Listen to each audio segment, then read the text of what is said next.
How's this sound?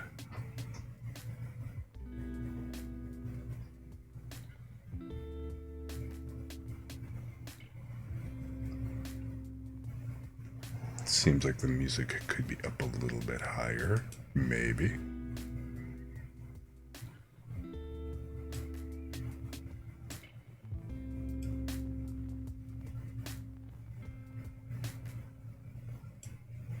How about now?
Hey, what up, 180?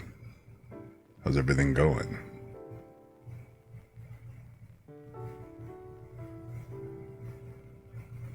Good to see you, good to see you.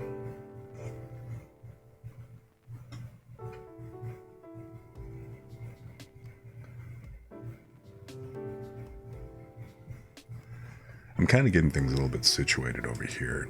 Things are being a little slow, but... I mean... It's been an interesting few days, let me tell you.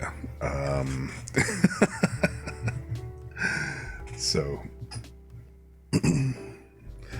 like right now, my arms are covered in scratches. I've had to kind of redo my setup. So the past couple of days, actually, let me just kind of start from the beginning. So earlier in the week, I heard this meowing outside, and so I kind of opened the door and was gonna stick my head out, and before I could stick my head out, this cat tried darting into the house, and I was like, whoa, hold up, Sparky. You know, where the hell do you think you're going? I mean, cat ran in like he owned the place. Or she, I should say, because I did check later. And so the first time she came by, I was kind of like, yeah, no, because my place actually has this rule about no pets allowed. You know, the classic, no pets allowed without, you know, prior written approval, like, you know, from management, stuff like that. And since I don't have written approval, and, you know, the neighbors have a dog downstairs that's been noisy as fuck, and so, you know, I don't want to be the guy, you know, complaining about the neighbors, like, you know, loud yappy dog, and then, like, you know, who was clearly not there with authorization, because, like, you know, management kind of came and told them to, like, you know, leave and stuff. You know, although in fairness, I am aware that my neighbor upstairs has a cat, because, you know, several months ago, you know, that cat decided to kind of come by and was, like, you know, meowing in the hallway, and I'm like, how'd the cat get in here? And that's when I realized that, you know, because I've noticed, you know, there was like a cat, something running around upstairs and stuff, so I became aware of the cat upstairs. And again, this cat, when I had opened the door, like, you know, tried kind of coming in. I'm like, okay, the cats around here are kind of friendly, but at least that one, that's a house cat, right? This was a complete stray that just suddenly tried to bolt into the house. Yeah, and completely caught off guard. I did catch the cat and, you know, kept her from coming in and stuff. I did bribe her with a piece of ham to prevent that from happening. However, that, you know... I'm not sure if that quite backfired or not, because the cat started kind of popping by after that. And I'd hear her out on the porch. Now, it turns out that the neighbor downstairs, I found out one night while I was outside, because this cat is extremely affectionate. It's clearly not feral, because, you know, feral cats will go ahead and run away. And, you know, you come near them and stuff, they bolt. So this cat, you know, was pretty chill, very friendly and stuff. So after I gave her that piece of ham, I was apparently like her new best friend or something, because, you know, she would come up and do the cat thing where they kind of come and rub a ball on you and everything, the whole asking for bribes bit, and meowing and whatnot-ish. And I had a chair outside, and so I was kind of coming out and just kind of hanging out and stuff when it was getting a little bit warm. Still a little too cold to stay out there for too long, without a jacket and stuff. And this cat jumps up in my lap and stuff and starts rubbing up all over me and everything. And I'm like, okay, all right, cool. That's interesting. And so, yeah, all the things about things being pushed off. Oh, that's just the start of it. I've actually had a cat before, a long time ago, and I had him since he was a kitten. And let me tell you, this is another case of another cat on the south side, kind of a stray that I wound up picking up.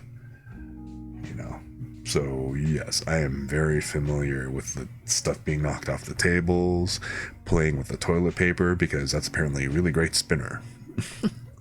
You know, it's like toilet paper being all over the floor. That my old cat, Sam was magic. You know, you could have doors closed and stuff, and, you know, he'd like Houdini his way in, and you'd wonder where he went, and there'd be like noises coming from, and like he'd be stuck because he'd be trying to get out of the room that you had, where you had the door completely closed and shut, and it was still closed and shut, but yet he found his way in there. So instead of Sam, I probably should have named him Schrodinger or some shit. Yeah. So anyway. Yeah, I'm catching strays, man. What the hell? No. But anyway, so this cat kind of comes up, and now she's kind of hanging around, and it was still a little cold out here where I'm at, and so I decided to try making like a little like hutch for her outside, like, you know, by the chair on my porch or whatever. And I tried to make it kind of a little unobtrusive and subtle and stuff, so hopefully it wouldn't, like, you know, raise too many warning signals with management should they come by.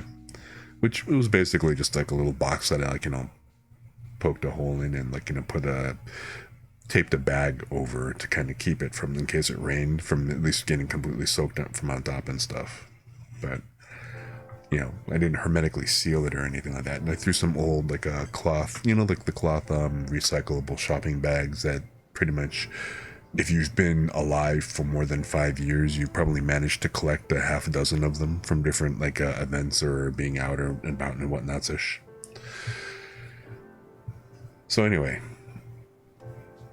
so she started to kind of stay in there off and on. And again, there was another cat that actually I caught in there once, which I thought was this cat, but was not.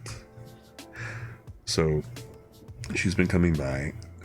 And a couple of days ago, I finally relented, and because I had been, like, you know, throwing out, you know, little pieces of ham. I had a ham shank that I had leftovers and stuff, and rather than, you know, letting the grifting pieces that are kind of starting to be, like, you know, questionable, rather than let them continue to get questionable, I decided to go ahead and give them to her and stuff. So. And then at some point I caved and, you know, began, like, letting her inside, because I found out, like, downstairs, you know, my neighbor downstairs, while I was out there one day, while she was kind of hanging out in my lap and stuff, you know, the door opened up, because, like, I was wondering where they all went, and, like, you know, I'd seen that there was, like, a bunch of cats, like, you know, hanging out downstairs on the porch below me. When she opens the door, they came running on. They ran for her, including the one on my lap, jumped off, ran downstairs. I'm like, oh, okay, I see how it is. Just here until, like, you know, the better offer comes along. Where have I heard this before? Fucking cat. But anyway. Yeah, but anyway, I started, like, letting her in at my place after that. And again, she kind of came in, paraded around like she owned the joint, and she would nap in my lap out on the porch. Then I mentioned it was still, like, in the, like, you know, it's still fairly cold and stuff. Like, in Fahrenheit, it was, like, you know, maybe in about the 40s. So a little too cold to kind of hang out there too much. So I started letting her inside, you know, to hang inside where it was warm and everything. And the first night, that was a thing. I think I maybe got 3 hours of sleep, because the cat isn't like an old cat. She's not a kitten. I would probably say somewhere like not quite adolescent.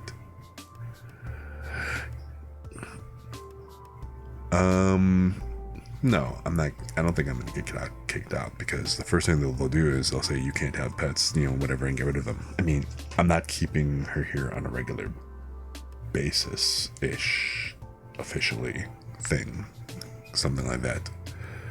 But I mean, now we do have a problem with, there's, like, you know, animals taking a dump on the porch stairwell, and I was told it was raccoons.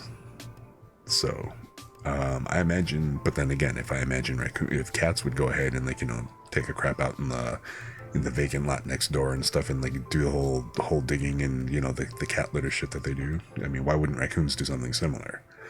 So I have no idea, but I'm hoping that I'm not contributing to this, with the cats and whatnot, so being all feral and using the back porch stairs as their toilet.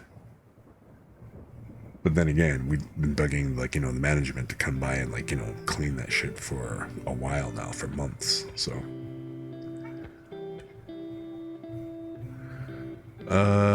You know what? Yeah, when animals do that shit, that always pisses me off. Throwing, pitching eggs, TPing shit. Setting their feces on fire. So, at least I can say that, she hasn't gone that far. It hasn't been that bad, so there's always that. But anyway. So today, well, I've been out of ham for like a day or so. And so today I just decided, just in case she comes by. So I decided to finally buy some cheap canned food and dry kibble or whatever else, because there's only so much that I'm going to be able to do as far as supporting a stray cat. However, she seems to basically think that this is her apartment now. I'm just kind of paying her rent. In fact, part of the reason why I was so late kind of coming on to stream is because as I'm getting everything, going through the whole checklist and stuff, she happened to be in here too and decided to kind of come up and inspect and play with the cables, messing with the stuff. And oh god, when I put the headset in, next thing you know, she's messing with the cable on that, trying to chew on stuff. I had to distract her a few times and then get her off get her off the desk and stuff. It's been an interesting thing. And like I said, now my arms, they're kind of covered with scratches right now because, so cats, a lot of times, when cats kind of they want to, as they're settling down to nap and whatever else, they like to knead and all this other neat stuff. House cats have pretty much, and older cats, I think maybe, they've kind of already got it into their minds, when they start kneading, especially when they're on somebody's lap, they know not to go claws out and stuff. This cat hasn't gotten that memo yet. So I've got all these, and the thing about kittens and younger cats, their claws are a hell of a lot sharper than older cats. I mean, I could be wearing a full pair of jeans and next thing you know, I'm like, oh my god, I'm being stabbed or whatever else by all these little needles and crap. So even though I had a sweatshirt on or whatever else, I'm feeling the pain because she's just completely and taking her time kneading and the whole, literally how you do bread. I mean, it's not just how they do the little cutesy push. No, this is push, grab, push and grab. Literally, push and grab. Grab with the claws every single time in my freaking arms. I'm like, okay. And then she also had this thing where she likes to kind of sit on my chest or whatever, especially if I'm laying on the sofa and playing games, because we did sleep and doze and snooze together, a couple of nights now. And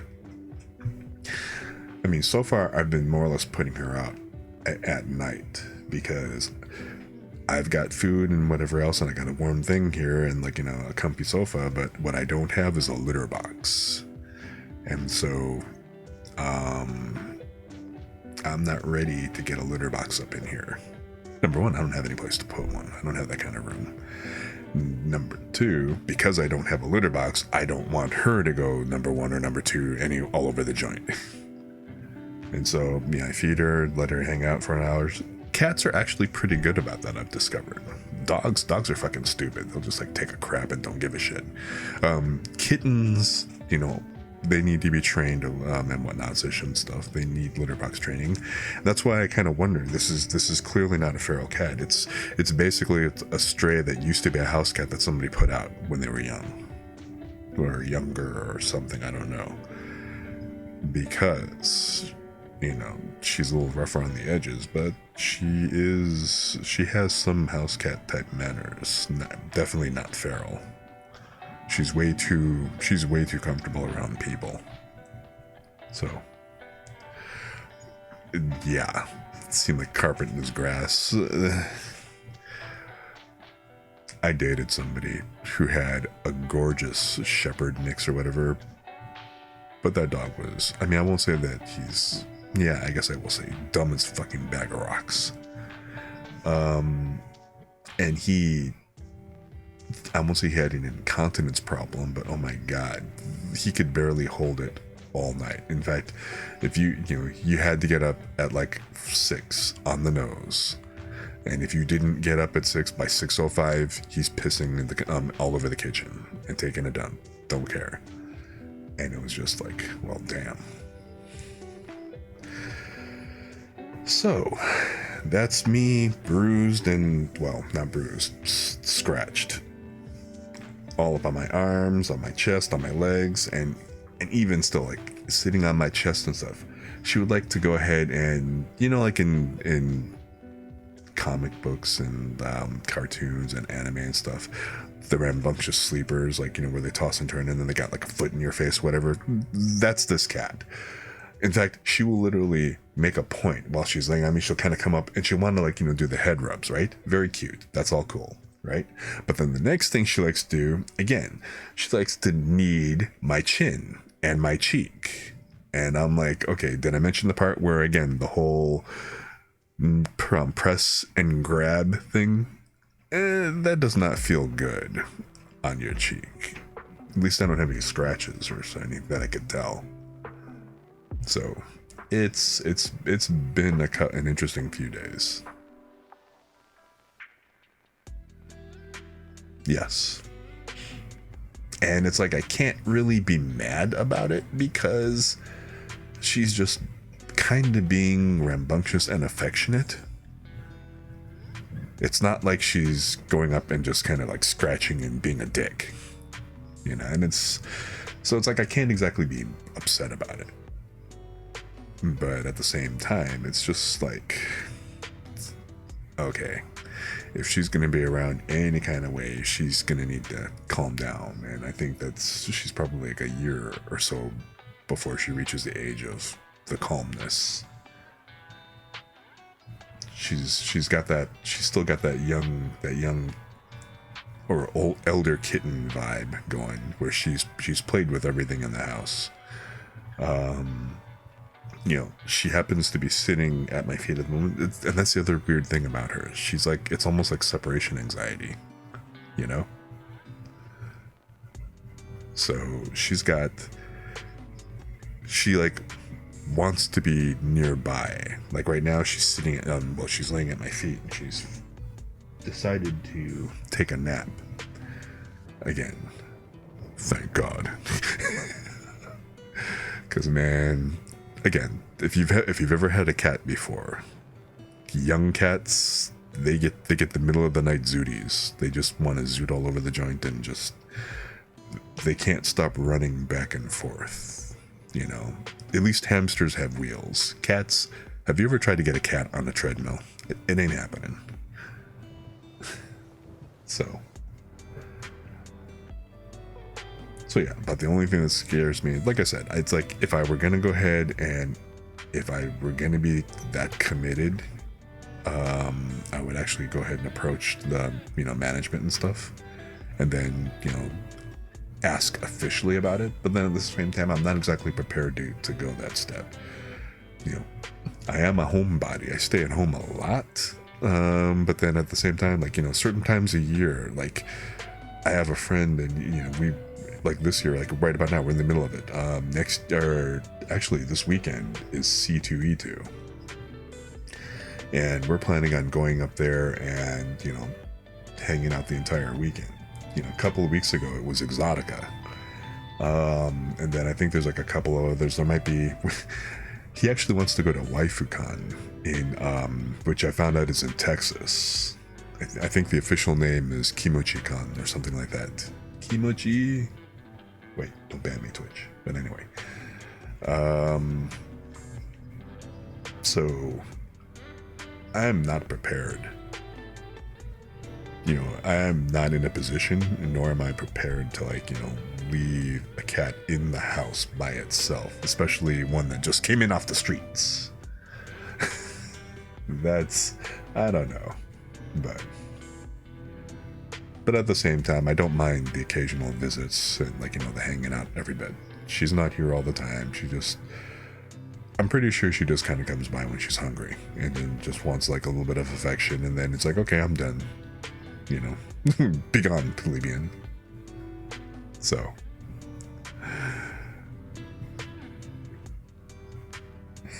but anyway.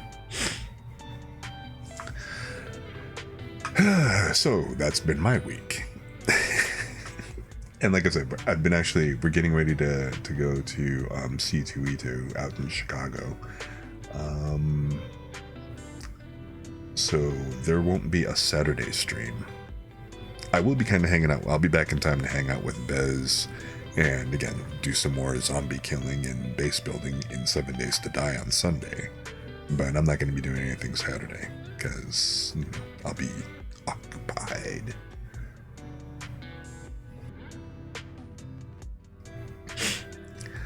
Also, now, I might sound a little bit off just because, further complicating this whole thing, I am slightly allergic to cats. I love cats. Cats apparently love me. But I apparently am a bit allergic because my nose just starts doing, like, weird shit. Like, it can't decide whether to be congested or if it wants to be runny or sneezy or anything else. So, yay.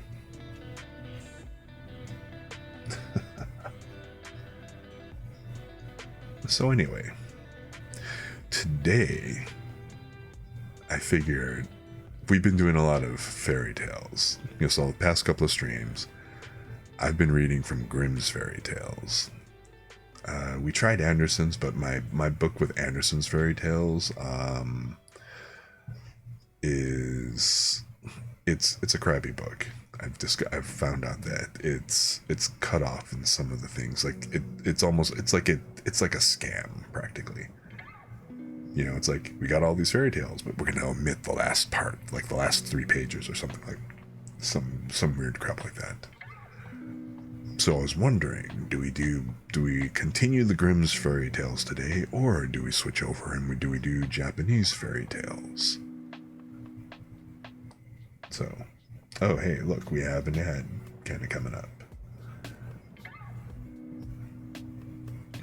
So,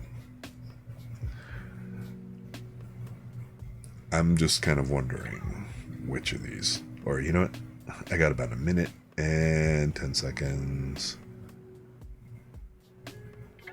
So the real question is, again, do we do Grimm's fairy tales? Do we do Japanese fairy tales?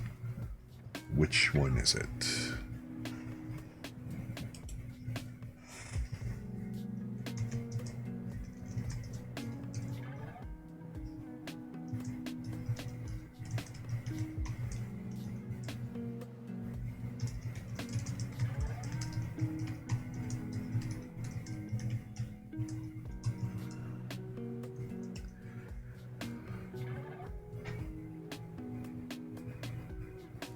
So, that is the question.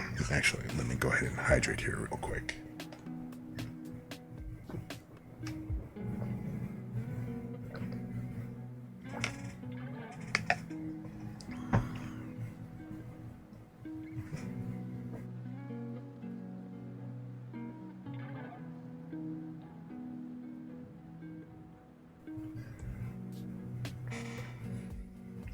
Oh hey, by the way, congratulations on redeeming first. And also, welcome to anybody else who's just kind of popping in and saying hi, or just kind of coming in and seeing what's going on and stuff like that. We are getting ready to start reading some fairy tales, doing a little bit of, like, you know, bedtime story ASMR type stuff, or daytime ASMR, depending on wherever you are on the planet. Excuse me. Did I mention the part where I'm allergic to cats?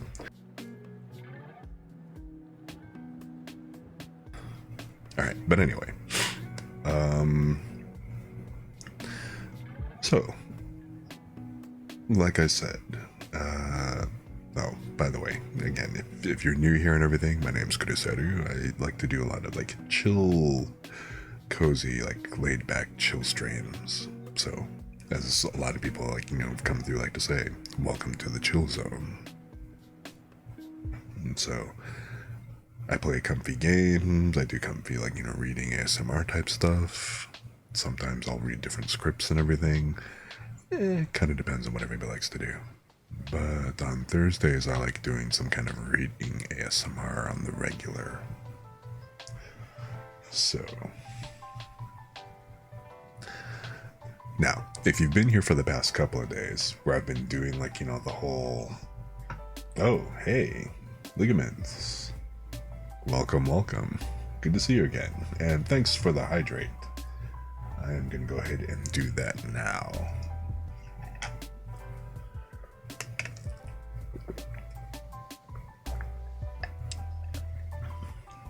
Well, you know what? I try not to pay attention to the number of viewers or whatever else because it's really weird.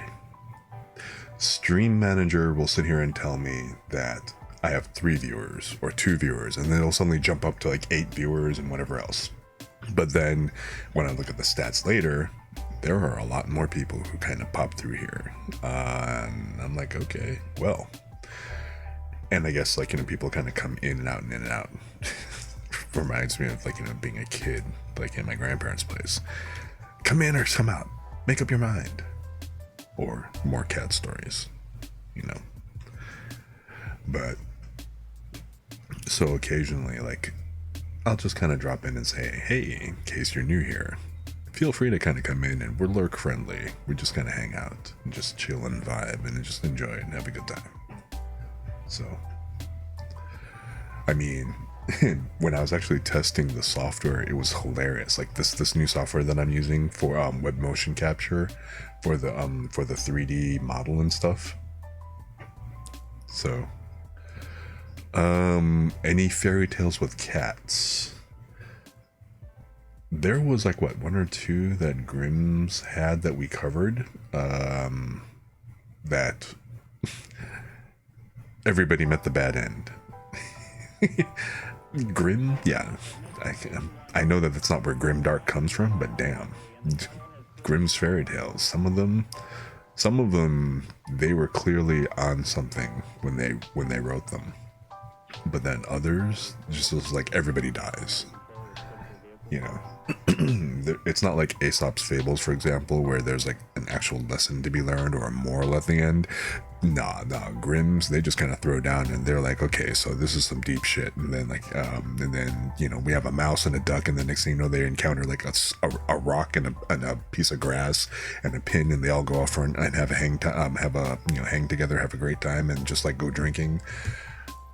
I'm like, man, I want some of whatever you had. Like if suddenly a random stone and a pin starts talking to you, I'm like, damn, that's probably some good shit. Or a bad trip. Take your pick. But hey, it fueled the creativity, so I guess it worked for them. But anyway, how about we try the... Actually, how far did I get in the Grimm's tales? Let's see here. Yeah, great trip. I think we were like about halfway through this book. We covered like a whole lot of different fairy tales.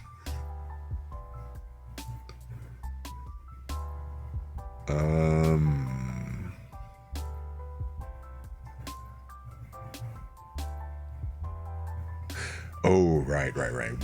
We left off and I just finished reading Rumpelstiltskin. How many more of these? A lot. Definitely a lot.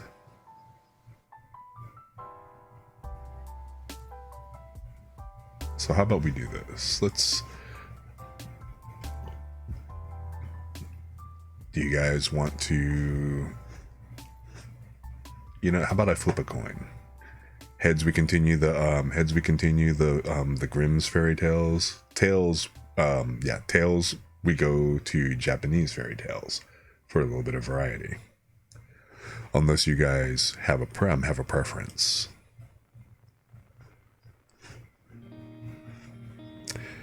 Flip 'em, baby. All right, here we go. Heads we go Grimdark. Tails we go to Nihon. And survey says Tails. All right. Well.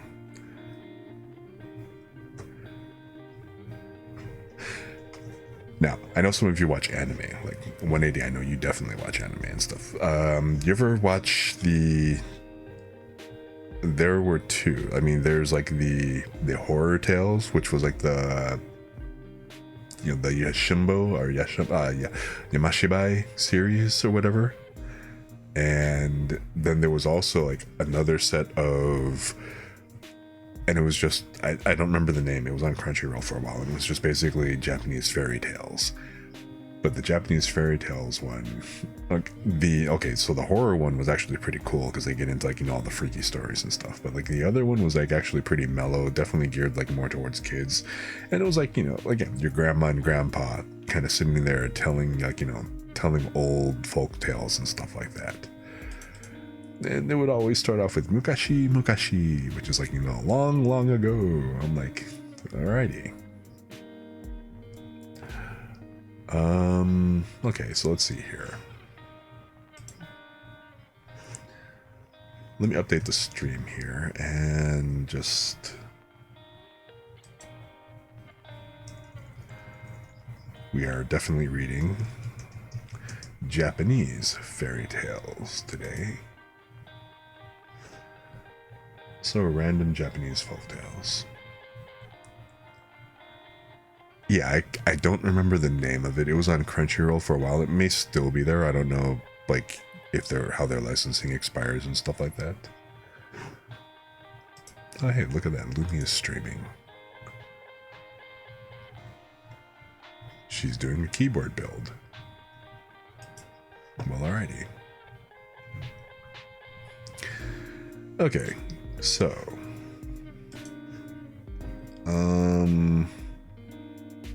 I am not going to be able to go through the entire book, obviously.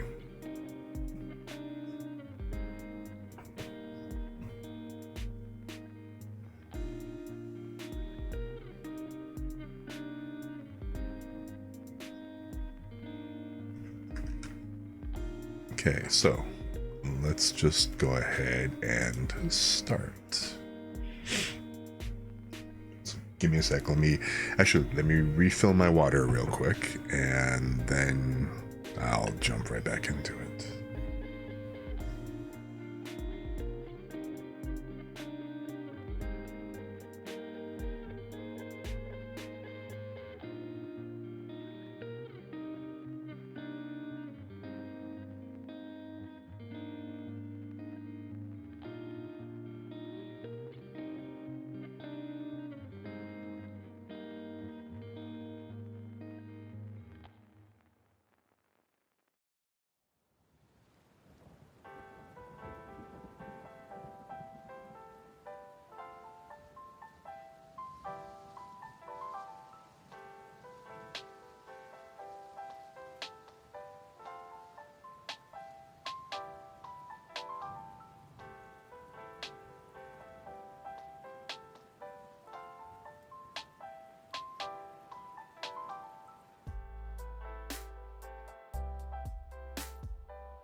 Yeah, I know, right? Lumi and I both at the same time. I think she actually started like 10 minutes after I did or something. Anyway.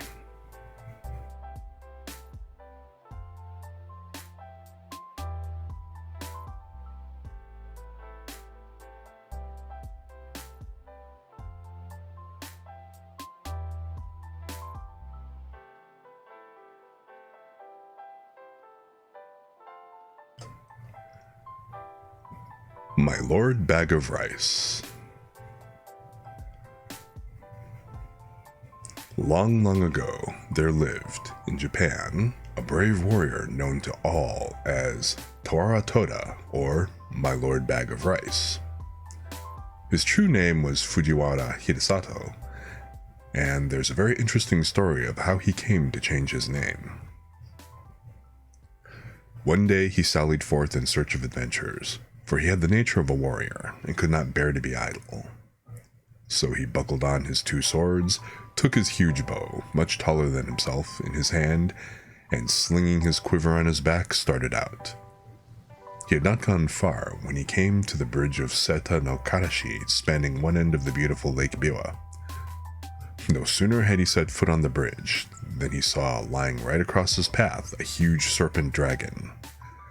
Its body was so big that it looked like the trunk of a large pine tree, and it took up the whole width of the bridge. One of its huge claws rested on the parapet of one side of the bridge, while its tail lay right against the other.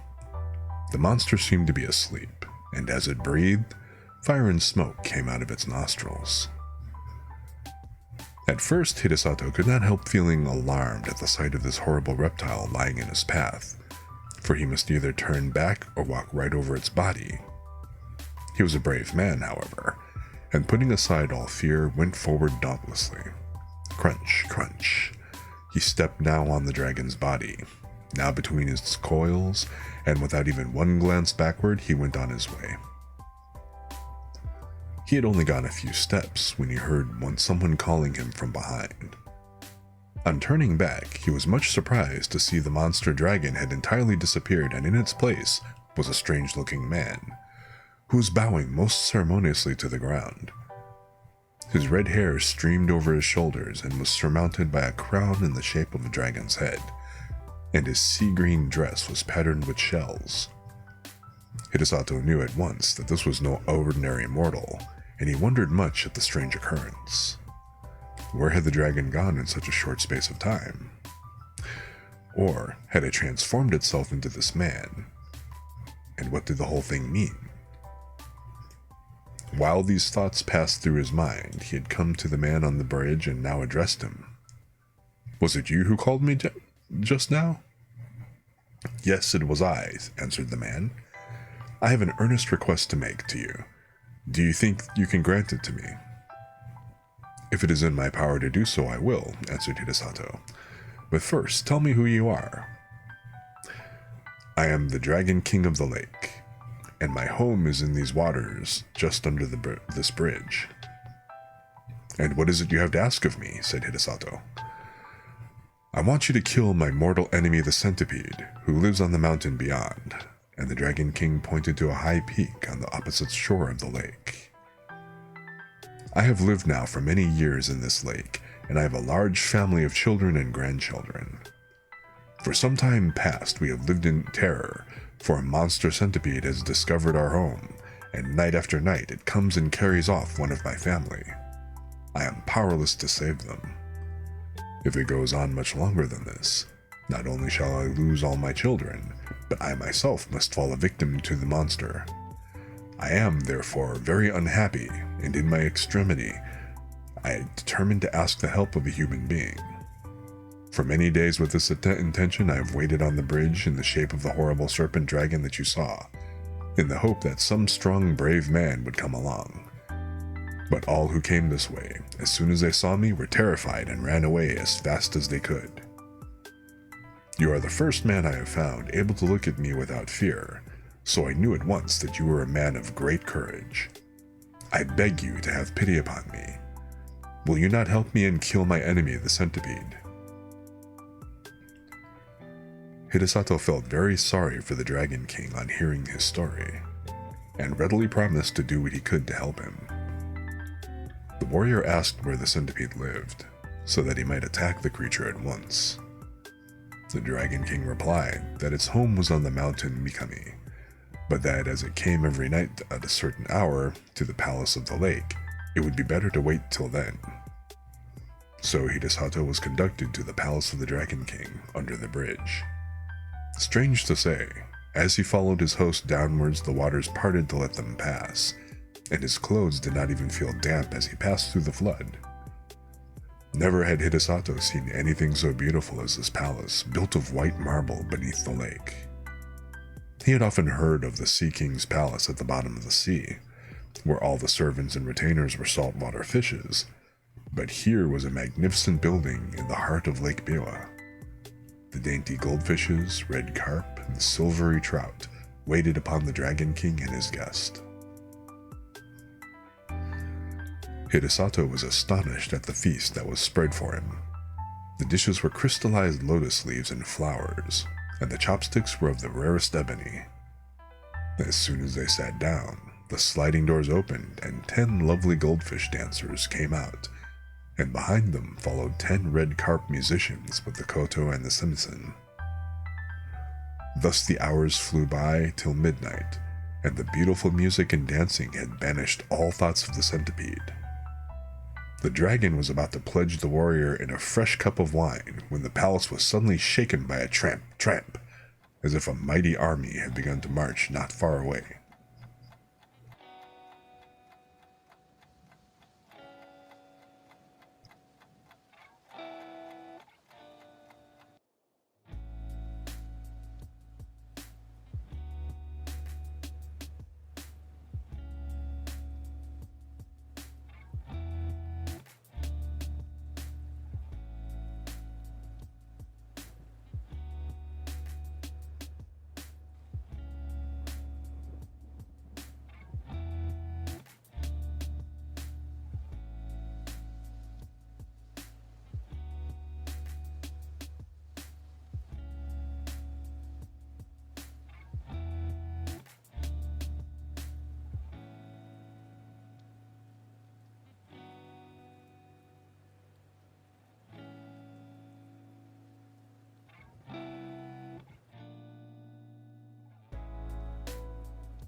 Oh, egads.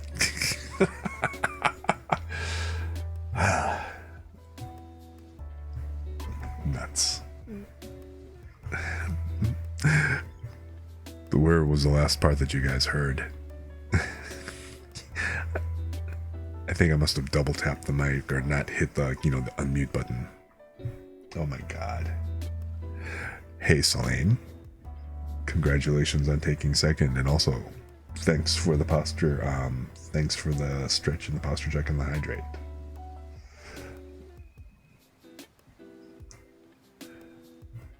Oh yes. This is actually my first model. The first one I did in Vroid Studio. Or actually I did it, not the one that you saw me working on before. I decided to do a version of my PNG model. So completely zoned out. You're gonna go to sleep, Arkin? Okay. Let me go ahead and redeem the stretch and the posture check. And I'll do a quick hydrate here. But yes, 3D Vroid Studio model using web motion capture, which you're the one who recommended. And as you can see, like, it actually does work fairly okay. I mean, I've got like some basic hand tracking, head tracking, face tracking, stuff like that. It's pretty decent.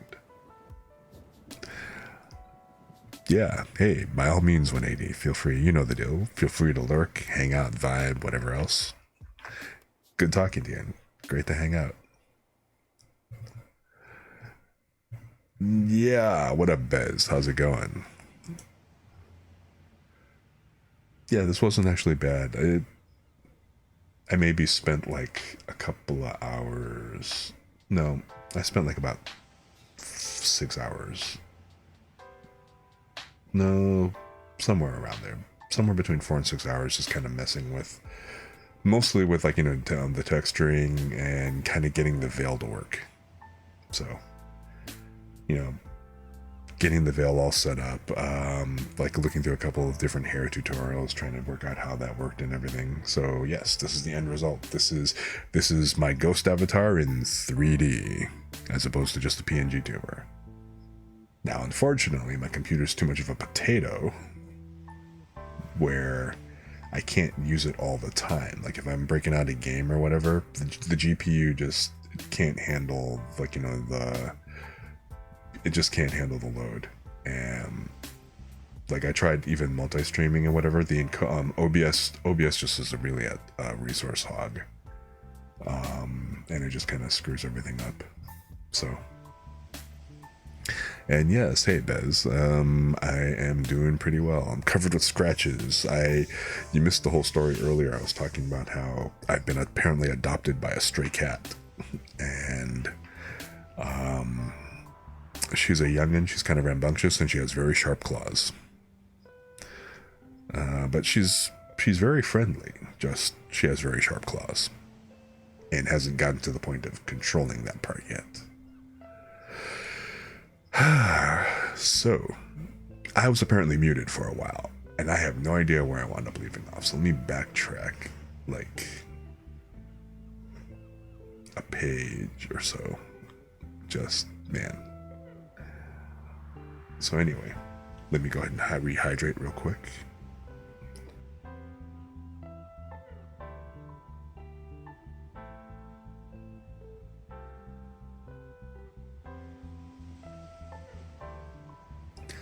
But yeah, Celine, glad you like. Yeah, my first debuted Vroid Studio model, so I'm pretty happy with how it turned out. I'll probably continue to tweak the thing and, kind of get it going.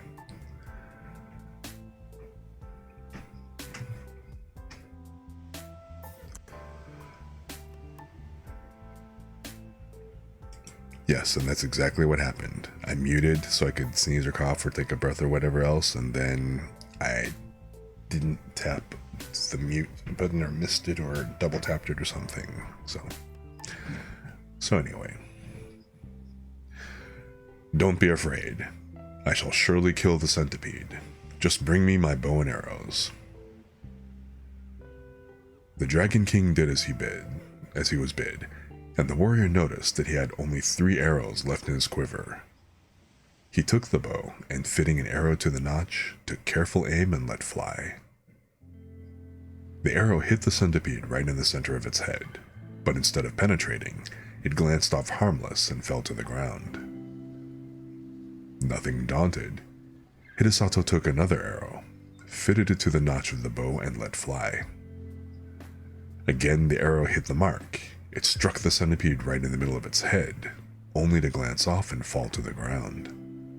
The centipede was invulnerable to weapons, When the Dragon King saw that even this brave warrior's arrows were powerless to kill the centipede, he lost heart and began to tremble with fear.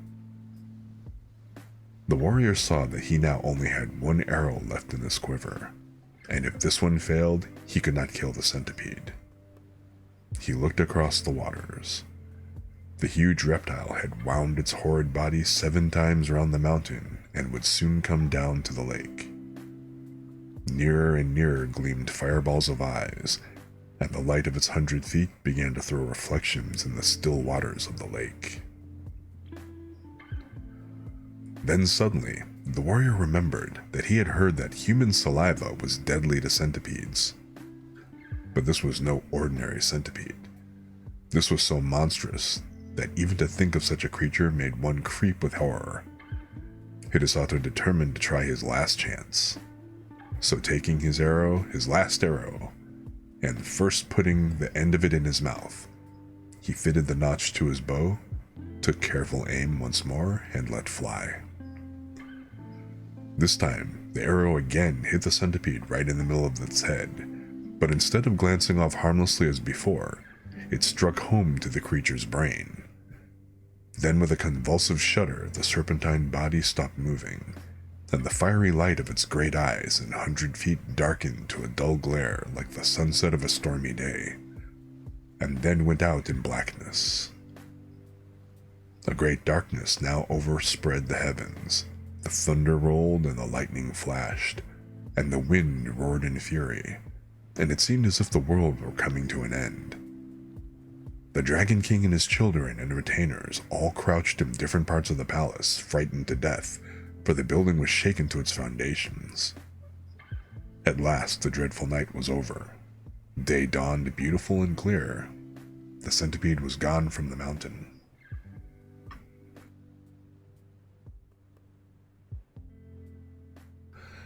Then Hidesato called to the Dragon King to come out with him on the balcony, for the centipede was dead, and he had nothing more to fear. Then all the inhabitants of the palace came out with joy, and Hidesato pointed to the lake. There lay the body of the dead centipede floating on the water, which was dyed red with its blood. The gratitude of the Dragon King knew no bounds. The whole family came and bowed down before the warrior, calling him their preserver and the bravest warrior in all Japan. Another feast was prepared, more sumptuous than the first. All kinds of fish, prepared in every imaginable way, raw, stewed, boiled, and roasted, served on coral trays and crystal dishes, were put before him, and the wine was the best that Hidesato had ever tasted in his life. To add to the beauty of everything, the sun shone brightly, the lake glittered like a liquid diamond, and the palace was 1,000 times more beautiful by day than by night. His host tried to persuade the warrior to stay a few days, but Hidesato insisted on going home, saying that he had now finished what he had come to do and must return.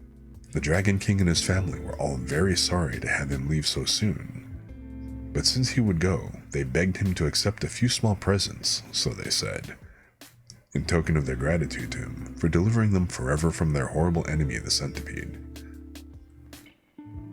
As the warrior stood in the porch taking leave, a train of fish was suddenly transformed into a retinue of men, all wearing ceremonial robes and dragon's crowns on their heads to show that they were servants of the great Dragon King. The presents that they carried were as follows. First, a large bronze bell. Second, a bag of rice. Third, a roll of silk. Fourth, a cooking pot. Fifth, a bell. Hidesato did not want to accept all these presents, but as the Dragon King insisted, he could not well refuse. The Dragon King himself accompanied the warrior as far as the bridge, and then took leave of him with many bows and good wishes, leaving the procession of servants to accompany Hidesato to his house with the presents. The warrior's household and servants had been very much concerned when they found out that he had not returned the night before, but they finally concluded that he had been kept by the violent storm and had taken shelter somewhere.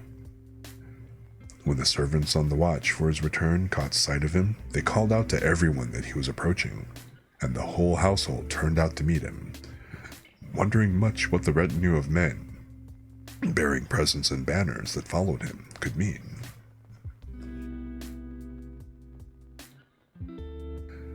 As soon as the Dragon King's retainers had put down the presents, they vanished, and Hidesato told all that had happened to him.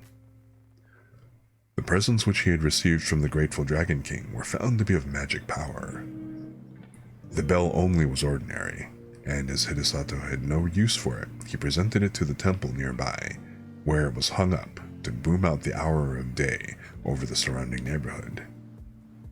The single bag of rice, however much was taken from it day after day for the meals of the knight and his whole family, never grew less. The supply in the bag was inexhaustible.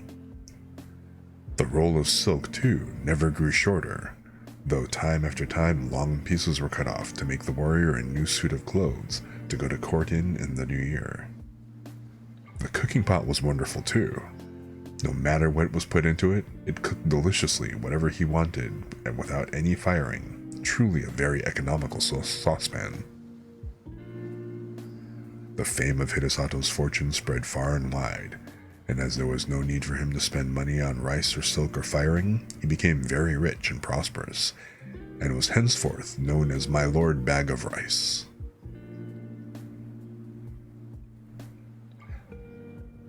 Okay. An infinite bag of rice? I'll take it. That's pretty awesome. Because, man, I mean, I'm half Filipino. I go through a shitload of rice.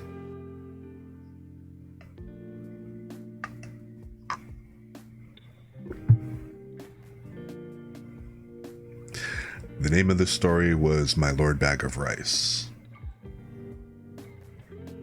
Actually, you know, why don't I do this?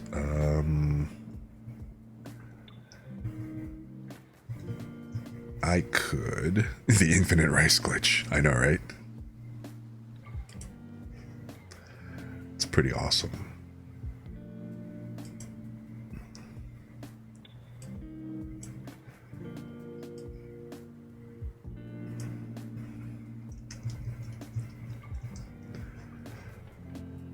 So the last story was My Lord Bag of Rice. This one is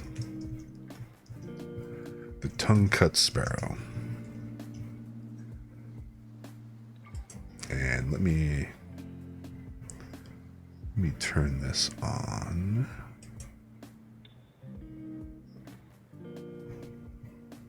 So how's that? I know, kind of dull or whatever. You're eating rice and steak right now? Okay, kind of jealous. I mean, I have some generic rice right now, which better than no rice, and it's better than Uncle Ben's. Actually, this isn't generic. I'm using up the last of, I guess, like some Goya long grain. But, you know, when you're Asian, it's rice. You have to be very particular about rice. And I guess it also kind of depends. Like, you know,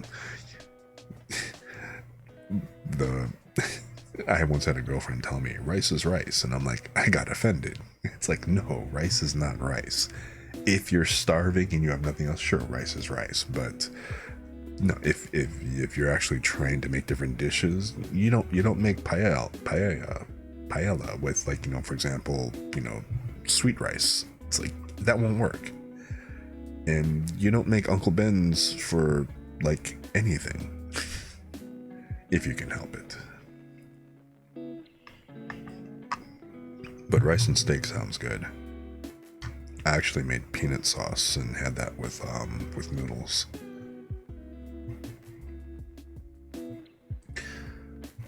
Anywho, the Tongue-Cut Sparrow.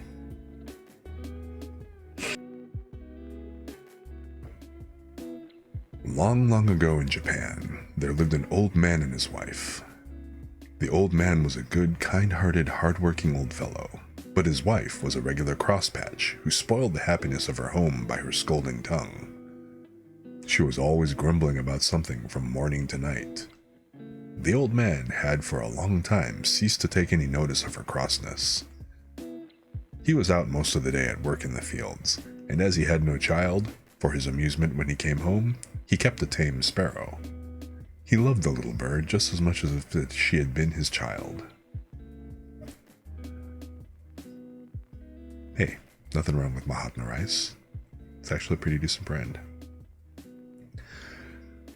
When he came back at night after his hard day's work in the open air, it was his only pleasure to pet the sparrow, to talk to her, and to teach her little tricks, which she learned very quickly.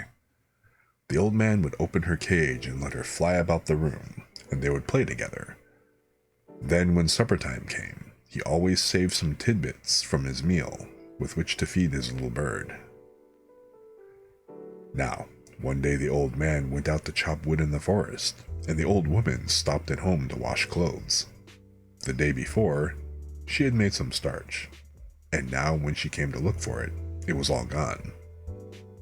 The bowl which she had filled full yesterday was quite empty.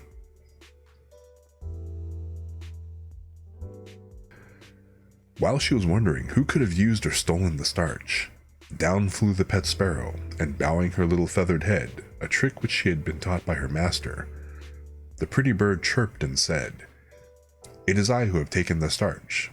I thought it was some food put out for me in that basin, and I ate it all. If I have made a mistake, I beg you to forgive me. Tweet, tweet, tweet."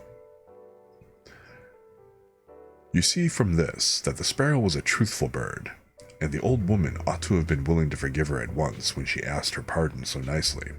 But not so. The old woman had never loved the sparrow, and had often quarreled with her husband for keeping what she called a dirty bird about the house, saying that it only made extra work for her. Now she was only too delighted to have some cause of complaint against the pet. She scolded and even cursed the poor little bird for her bad behavior.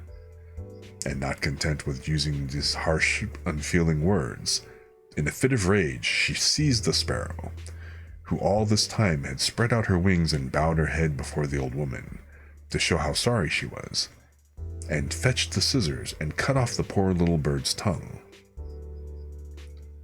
"I suppose you took my starch with that tongue.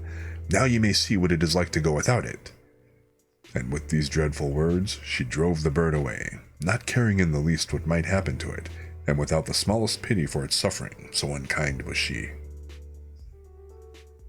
The old woman, after she had driven the sparrow away, made some more rice paste, grumbling all the time at the trouble, and after starching all her clothes, spread the things on boards to dry in the sun, instead of ironing them as they do in England. In the evening, the old man came home. As usual, on the way back, he looked forward to the time when he should reach his gate and see his pet come flying and chirping to meet him, ruffling out her feathers to show her joy, and at last coming to rest on his shoulder. But tonight, the old man was very disappointed, for not even the shadow of his dear sparrow was to be seen. He quickened his steps, hastily drew off his straw sandals, and stepped onto the veranda. Still no sparrow was to be seen. He now felt sure that his wife, in one of her cross tempers, had shut the sparrow up in its cage. So he called to her and said anxiously, "Where is Suzume-san, Miss Sparrow, today?" The old woman pretended not to know at first, and answered, "Your sparrow? I'm sure I don't know. Now I come to think of it, I haven't seen her all the afternoon. I should wonder if the ungrateful bird had flown away and left you after all your petting."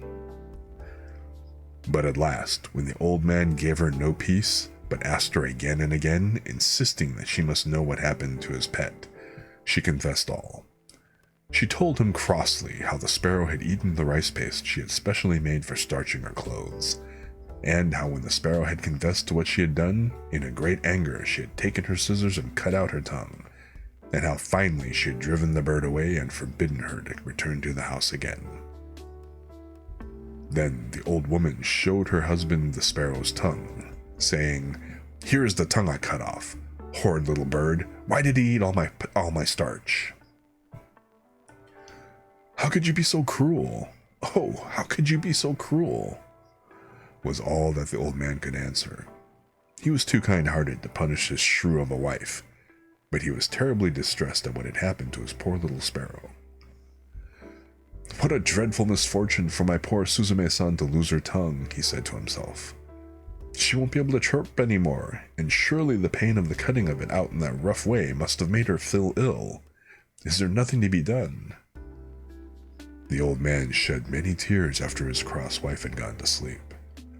While he wiped away the tears with the sleeve of his cotton robe, a bright thought comforted him.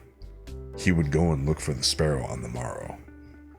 Having decided this, he was able to go to sleep at last. The next morning, he rose early, as soon as ever the day broke, and snatching a hasty breakfast, started out over the hills and through the woods, stopping at every clump of bamboos to cry, "Where, oh where does my tongue-cut sparrow stay? Where, oh where does my tongue-cut sparrow stay?" He never stopped to rest for his noonday meal, and it was far on in the afternoon when he found himself near a large bamboo wood. Bamboo groves are the favorite haunts of sparrows, and there sure enough at the edge of the wood he saw his own dear sparrow waiting to welcome him. He could hardly believe his eyes for joy, and ran forward quickly to greet her. She bowed her little head and went through a number of the tricks her master had taught her, to show her pleasure at seeing her old friend again. And, wonderful to relate, she could talk as of old. The old man told her how sorry he was for all that had happened, and inquired after her tongue, wondering how she could speak so well without it. Then the sparrow opened her beak and showed him that a new tongue had grown in place of the old one, and begged him not to think any more about the past, for she was quite well now. Then the old man knew that his sparrow was a fairy, and no common bird. It would be difficult to exaggerate the old man's rejoicing now. He forgot all his troubles. He even forgot how tired he was, for he had found his lost sparrow. And instead of being ill and without a tongue as he had feared and expected to find her, she was well and happy and with a new tongue, and without a sign of the ill treatment she had received from his wife. And above all, she was a fairy. The sparrow asked him to follow her, and flying before him, she led him to a beautiful house in the heart of the bamboo grove. The old man was utterly astonished when he entered the house to find what a beautiful place it was. It was built of the whitest wood. The soft cream-colored mats which took the place of carpets were the finest he had ever seen, and the cushions that the sparrow brought out for him to sit on were made of the finest silk and crepe.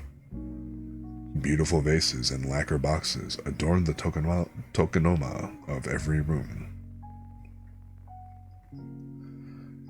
The sparrow led the old man to the place of honor, and then, taking her place at a humble distance, she thanked him with many polite bows for all the kindness he had shown her for many long years.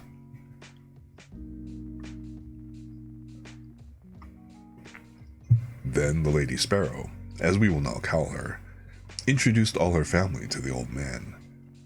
This done, her daughters, robed in dainty crepe gowns, brought on in beautiful old-fashioned trays a feast of all kinds of delicious foods, till the old man began to think he must be dreaming.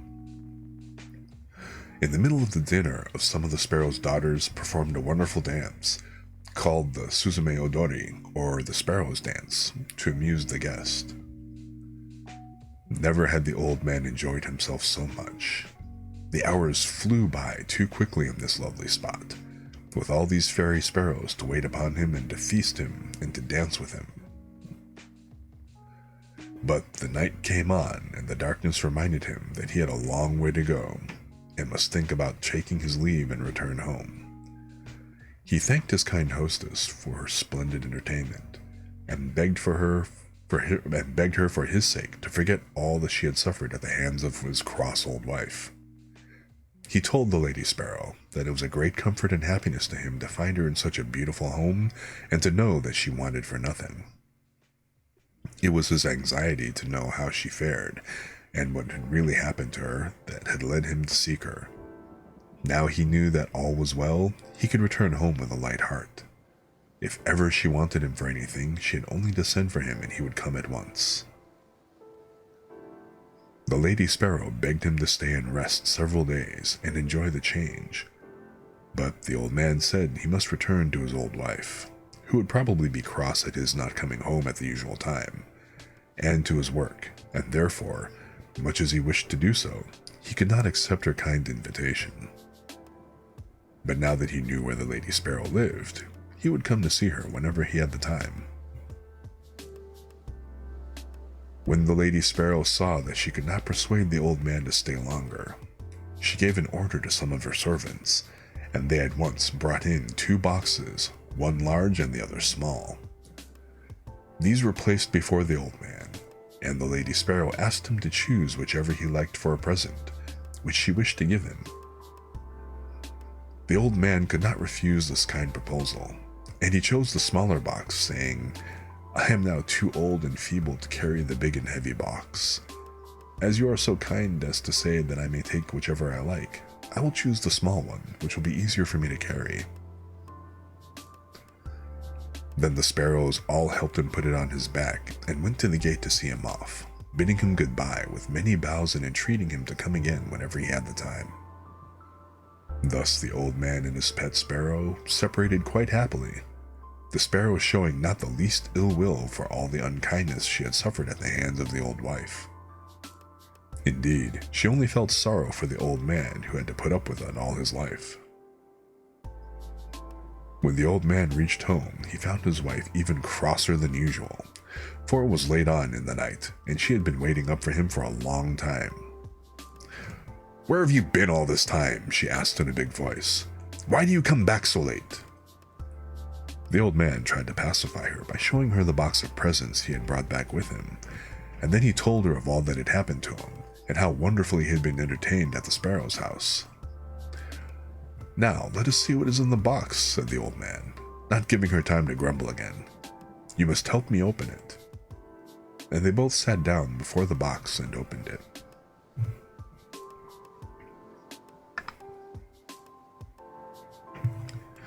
To their utter astonishment, they found the box filled to the brim with gold and silver coins, and many other precious things.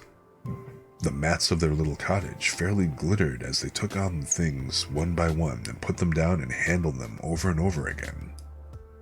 The old man was overjoyed at the sight of the riches that were now his. Beyond his brightest expectations was the sparrow's gift, which would enable him to give up work and live in ease and comfort the rest of his days. He said, "Thanks to my good little sparrow, thanks to my good little sparrow," many times.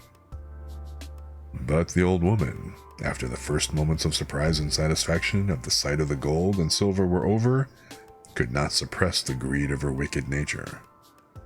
She now began to reproach the old man for not having brought home the big box of presents, for in the innocence of his heart, he had told her how he had refused the large box of presents which the sparrows had offered him, preferring the smaller one because it was light and easy to carry home. "You silly old man," said she. "Why did you not bring the large box? Just think what we have lost. We might have had twice as much silver and gold as this. You are certainly an old fool," she screamed, and then went to bed as angry as she could be. The old man now wished that he had said nothing about the big box, but it was too late. The greedy old woman, not contented with the good luck which had so unexpectedly befallen them, and which she so little deserved, made up her mind, if possible, to get more. Early the next morning, she got up and made the old man describe the way to the sparrow's house. When he saw what was in her mind, he tried to keep her from going, but it was useless.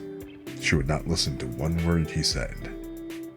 It is strange that the old woman did not feel ashamed of going to see the sparrow after the cruel way she had treated her in cutting off her tongue in a fit of rage. But her greed to get the big box made her forget everything else. It did not even enter her thoughts that the sparrows might be angry with her, as indeed they were, and might punish her for what she had done. Exactly. This seems to be a running theme in a lot of these stories.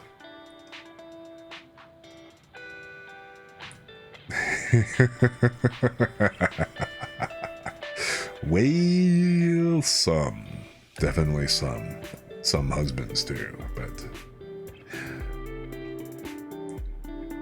Ever since the Lady Sparrow had returned home in the sad plight in which they had first found her, weeping and bleeding from the mouth, her whole family and relations had done little else but speak of the cruelty of the old woman. How could she, they asked each other, inflict such a heavy punishment for such a trifling offense as that of eating some rice paste by mistake? They all loved the old man, who was so kind and good and patient under all his troubles. But the old woman they hated, and they determined, if ever they had the chance, to punish her as she deserved. They had not long to wait. After walking for some hours, the old woman had at last found the bamboo grove, which she had made her husband carefully describe, and now she stood before it, crying out, "Where is the Tongue-Cut Sparrow's house? Where's the Tongue-Cut Sparrow's house?" At last, she saw the eaves of the house peeping out from amongst the bamboo foliage. She hastened to the door and knocked loudly. When the servants told the Lady Sparrow that her old mistress was at the door asking to see her, she was somewhat surprised at the unexpected visit, after all that had taken place, and she wondered not a little at the boldness of the old woman in venturing to come to the house. The Lady Sparrow, however, was a polite bird, and so she went out to greet the old woman, remembering that she had once been her mistress. The old woman intended, however, to waste no time in words. She went right to the point, without the least shame, and said, "You need not trouble to entertain me as you did my old man. I have come myself to get the box which he so stupidly left behind. I shall soon take my leave if you will give me the big box. That is all I want." The Lady Sparrow at once consented, and told her servants to bring out the big box. The old woman eagerly seized it and hoisted it on her back, and without even stopping to thank the Lady Sparrow, began to hurry homewards. The box was so heavy that she could not walk fast, much less run, as she would have liked to do, so anxious was she to get home and see what was inside the box. But she had often to sit down and rest herself by the way. While she was staggering along under the heavy load, her desire to open the box became too great to be resisted. She could wait no longer for she supposed this big box to be full of gold and silver and precious jewels like the small one her husband had received. At last, this greedy and selfish old woman put down the box by the wayside and opened it carefully, expecting to gloat her eyes out on a mine of wealth. What she saw, however, so terrified her that she nearly lost her senses. As soon as she lifted the lid, a number of horrible and frightful-looking demons bounced out of the box and surrounded her as if they intended to kill her. Not even in nightmares had she ever seen such horrible creatures as her much-coveted box contained.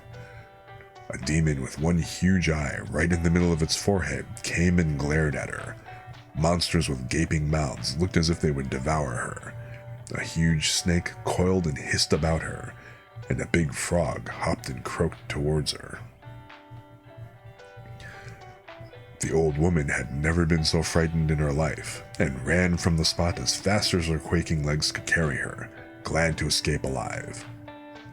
When she reached home, she fell to the floor and told her husband with tears all that had happened to her, and how she had been nearly killed by the demons in the box. Then she began to blame the sparrow, but the old man stopped her at once, saying, "Don't blame the sparrow. It is your wickedness which has at last met with its reward. I only hope this may be a lesson to you in the future." The old woman said nothing more, and from that day she repented of her cross, unkind ways, and by degrees became a good old woman, so that her husband hardly knew her to be the same person, and they spent their last days together happily, free from want or care, spending carefully the treasure the old man had received from his pet, the Tongue-Cut Sparrow.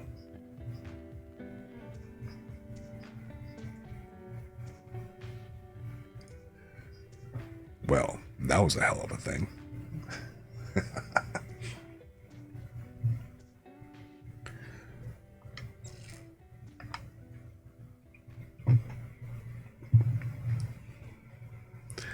So, what do you think? She get her just desserts on that one or not? Yeah. Expecting gold and treasures and instead got Pandora's box of demons. Okay. So this one is pretty well known. A very popular one. I'm pretty sure all of these are popular, but even people who outside of Japan, okay.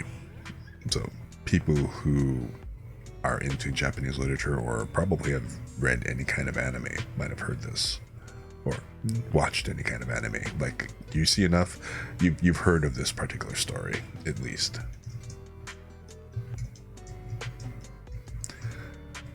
The story of Urashima Taro, the Fisher Lad.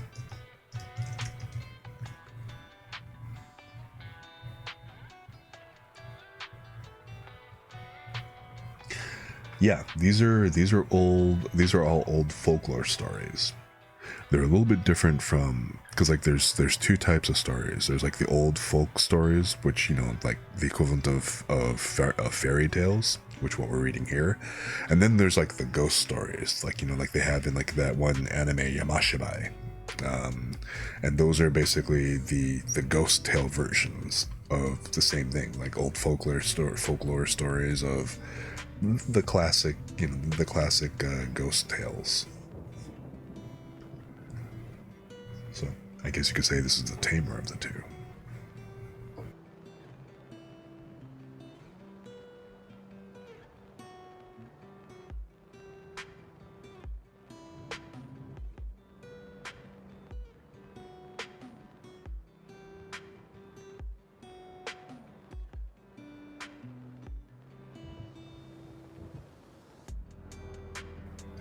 By the way, sorry that I sound probably a little bit congested. Like I mentioned earlier, I've been semi-adopted by a stray cat, and I'm kind of allergic to cats.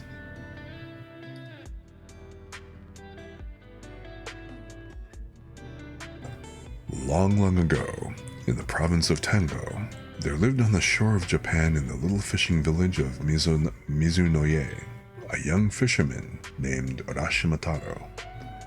His father had been a fisherman before him,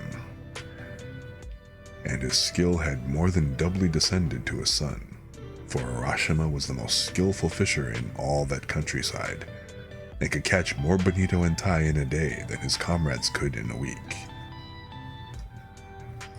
But in the little fishing village, more than for being a clever fisher of the sea, was he known for his kind heart. In his whole life, he never hurt anything, either great or small, and when a boy, his companions had always laughed at him, for he would never join them in teasing animals, but always tried to keep them from this cruel sport. One soft summer twilight, he was going home at the end of a day's fishing when he came upon a group of children. They were all screaming and talking at the tops of their voices, and seemed to be in a state of great excitement about something. And, on his going up to them to see what was the matter, he saw that they were tormenting a tortoise. First one boy pulled it this way, then another boy pulled it that way, while a third child beat it with a stick, and the fourth hammered its shell with a stone. Now Urashima felt very sorry for the poor tortoise, and made up his mind to rescue it. He spoke to the boys. "Look here, boys. You're treating that poor tortoise so badly that it will soon die." The boys, who were all of an age when children seem to delight in being cruel to animals, took no notice of Urashima's gentle reproof, but went on teasing it as before. One of the older boys answered, "Who cares whether it lives or dies? We do not. Here, boys, go on, go on." And so they began to treat the poor tortoise more cruelly than ever. Urashima waited a moment, turning over in his mind what would be the best way to deal with the boys. He would try to persuade them to give the tortoise up to him, so he smiled at them and said, "I'm sure you are all good, kind boys. Now won't you give me the tortoise? I should like to have it so much." "No, we won't give you the tortoise," said one of the boys. Why should we? We caught it ourselves. What you say is true, said Urashima, but I do not ask you to give it to me for nothing. I will give you some money for it. In other words, the Oji-san will buy it of you. Won't that do for you, my boys? He held up the money to them, strung on a piece of string through a hole in the center of each coin. Look, boys, you can buy anything you like with this money. You can do much more with this money than you can with that poor tortoise. See what good boys you are to listen to me. The boys were not bad boys at all. They were only mischievous. And as Urashima spoke, they were won by his kind smile and gentle words, and began to be of his spirit, as they say in Japan. Gradually, they all came up to him, the ringleader of the little band holding out the tortoise to him. Very well, Oji-san. We will give you the tortoise if you will give us the money. And Urashima took the tortoise and gave the money to the boys, who, calling to each other, scampered away and were soon out of sight. Then Urashima stroked the tortoise's back, saying as he did so, Oh, you poor thing, poor thing. There, you're safe now.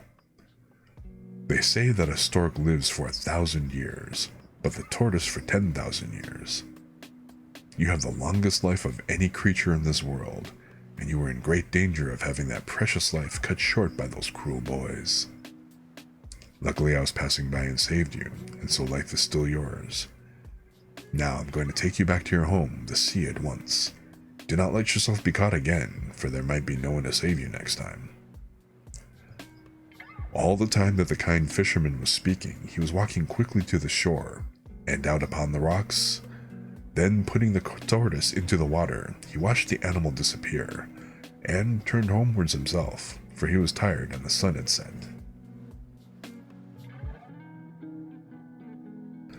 The next morning, Urashima went out as usual in his boat. The weather was fine, and the sea and sky were both blue and soft in the tender haze of the summer morning. Urashima got into his boat and dreamily pushed out to sea, throwing his line as he did so. He soon passed the other fishing boats and left them behind till they were lost to sight in the distance, and his boat drifted further and further out upon the blue waters. Somehow, he knew not why, he felt unusually happy that morning, and he could not help wishing that, like the tortoise he set free the day before, he had thousands of years to live instead of his own short span of human life.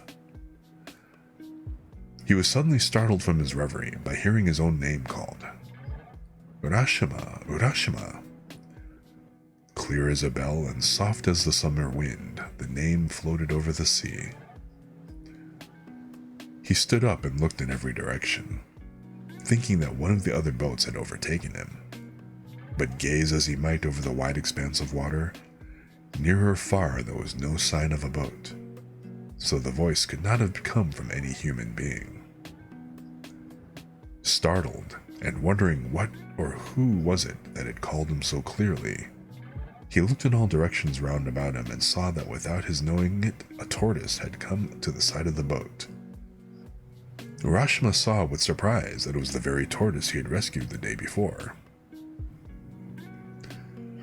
Well, Mr. Tortoise, said Urashima, was it you who called my name just now? The tortoise nodded its head several times and said, Yes, it was I. Yesterday, in your honorable shadow, Okage-sama de, my life was saved, and I have come to offer you my thanks and to tell you how grateful I am for your kindness to me. Indeed, said Urashima, that is very polite of you. Come up into the boat. I would offer you a smoke, but as you are a tortoise, doubtless you do not smoke. And the fisherman laughed at the joke. Laughed the tortoise. Sake is my favorite refreshment, but I do not care for tobacco. Indeed, said Urashima. I regret very much that I have no sake in my boat to offer you, but come up and dry your back in the sun. Tortoises always love to do that. So the tortoise climbed into the boat, the fisherman helping him, and after exchange of complimentary speeches, the tortoise said, Have you ever seen Ringin, the palace of the dragon king of the sea, Urashima? The fisherman shook his head and replied, No, Year after year, the sea has been my home. But though I have often heard of the Dragon King's realm under the sea, I have never yet set eyes on that wonderful place. It must be very far away if it exists at all. Is that really so? You have never seen the Sea King's palace? Then you have missed seeing one of the most wonderful sights in the whole universe. It is far away at the bottom of the sea, but if I take you there, we shall soon reach the place. If you would like to see the Sea King's land, I will be your guide. I should like to go there, certainly, and you are very kind to think of taking me, but you must remember that I am only a poor mortal, and have not the power of swimming like a sea creature such as you are. Before the fisherman could say more, the tortoise stopped him, saying, "What? You need not swim yourself. If you will ride on my back, I will take you without any troubles on your part." "But," said Urashima, "how is it possible for me to ride on your small back?" "It may seem absurd to you, but I assure you that you can do so. Try it once. Just come and get on my back, and see if it is as impossible as you think." As the tortoise finished speaking, Urashima looked at its shell, and strange to say, he saw that the creature had suddenly grown so big that a man could easily sit on its back. "This is strange indeed," said Urashima. "Then, Mr. Tortoise, with your kind permission, I will get on your back." "Dokoisho," he exclaimed as he jumped on. Dokoisho meaning all right. The tortoise, with an unmoved face, as if the strange proceeding were quite an ordinary event, said, Now we will set out at our leisure. And with these words, he leapt into the sea with Urashima on his back. Down through the water, the tortoise dived.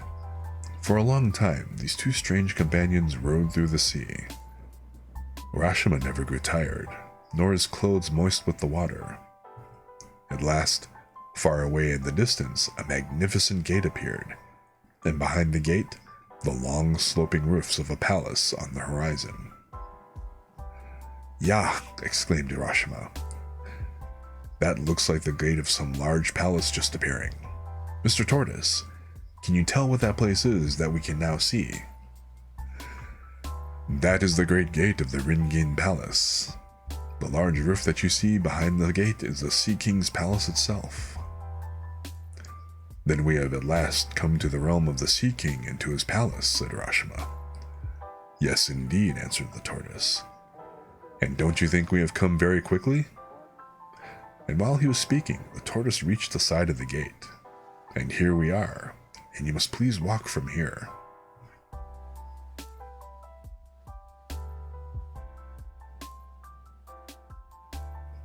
The tortoise now went in front, and speaking to the gatekeeper, said, "This is Urashima Taro, from the country of Japan. I have had the honor of bringing him as a visitor to this kingdom. Please show him the way." Then the gatekeeper, who was a fish, at once led the way through the gate before them. The red bream, the flounder, the sole, the cuttlefish, and all the chief vassals of the Dragon King of the Sea now came out with courtly bows to welcome the stranger. "Urashima-sama, Urashima-sama, welcome to the Sea Palace, the home of the Dragon King of the Sea. Thrice welcome are you, having come from such a distant country. And you, Mr. Tortoise, we are greatly indebted to you for all your trouble in bringing Urashima here." Then, turning again to Urashima, they said, "Please follow us this way." And from here, the whole band of fishes became his guides. Urashima, only being a poor fisher lad, did not know how to behave in a palace. But, strange though it was all to him, he did not feel ashamed or embarrassed, but followed his kind guides quite calmly where they led to the inner palace.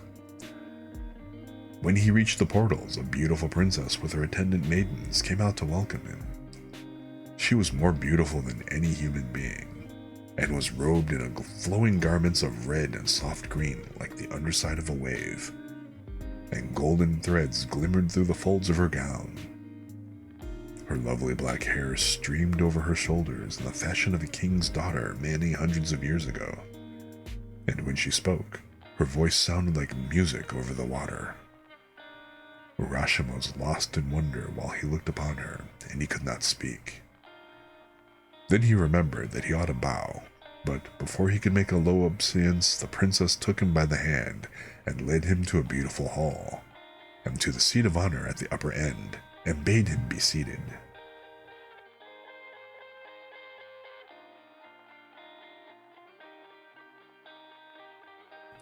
Urashima Taro. It gives me the highest pleasure to welcome you to my father's kingdom, said the princess. Yesterday you set free a tortoise, and I have sent for you to thank you for saving my life, for I was that tortoise. Now, if you like, you shall live here forever in the land of eternal youth, where summer never dies and where sorrow never comes, and I will be your bride, if you will, and we will live together happily forever afterwards.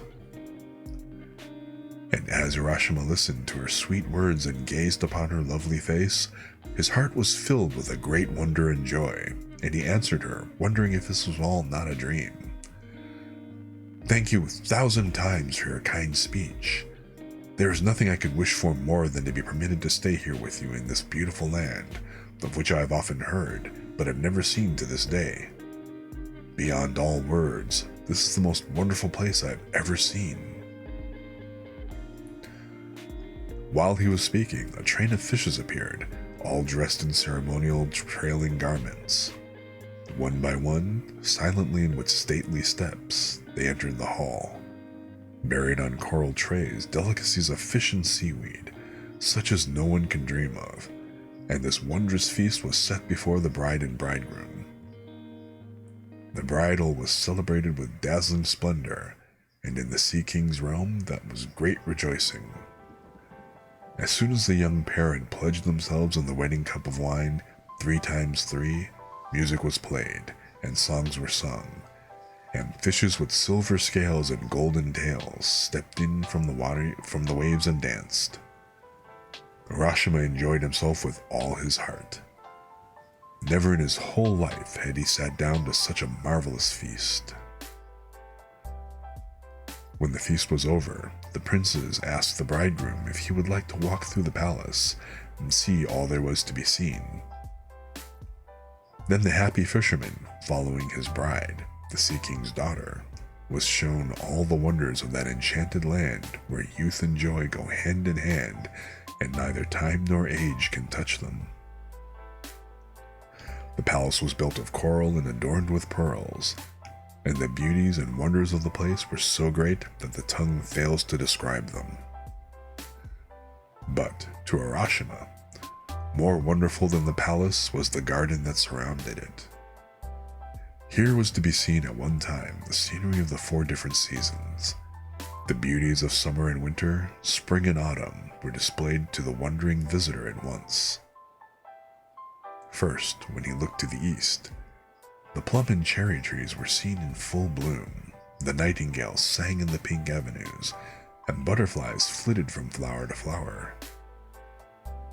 Looking to the south, all the trees were green in the fullness of summer, and the day cicala and the night cricket chirped loudly.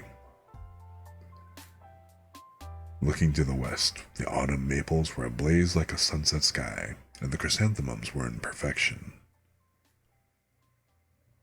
Looking to the north, the change made Urashima start, for the ground was silver white with snow, and trees and bamboos were also covered with snow, and the pond was thick with ice. And each day there were new joys and new wonders for Urashima, and so great was his happiness that he forgot everything, even the home he had left behind and his parents in his own country. And 3 days passed without him even thinking of all that he had left behind.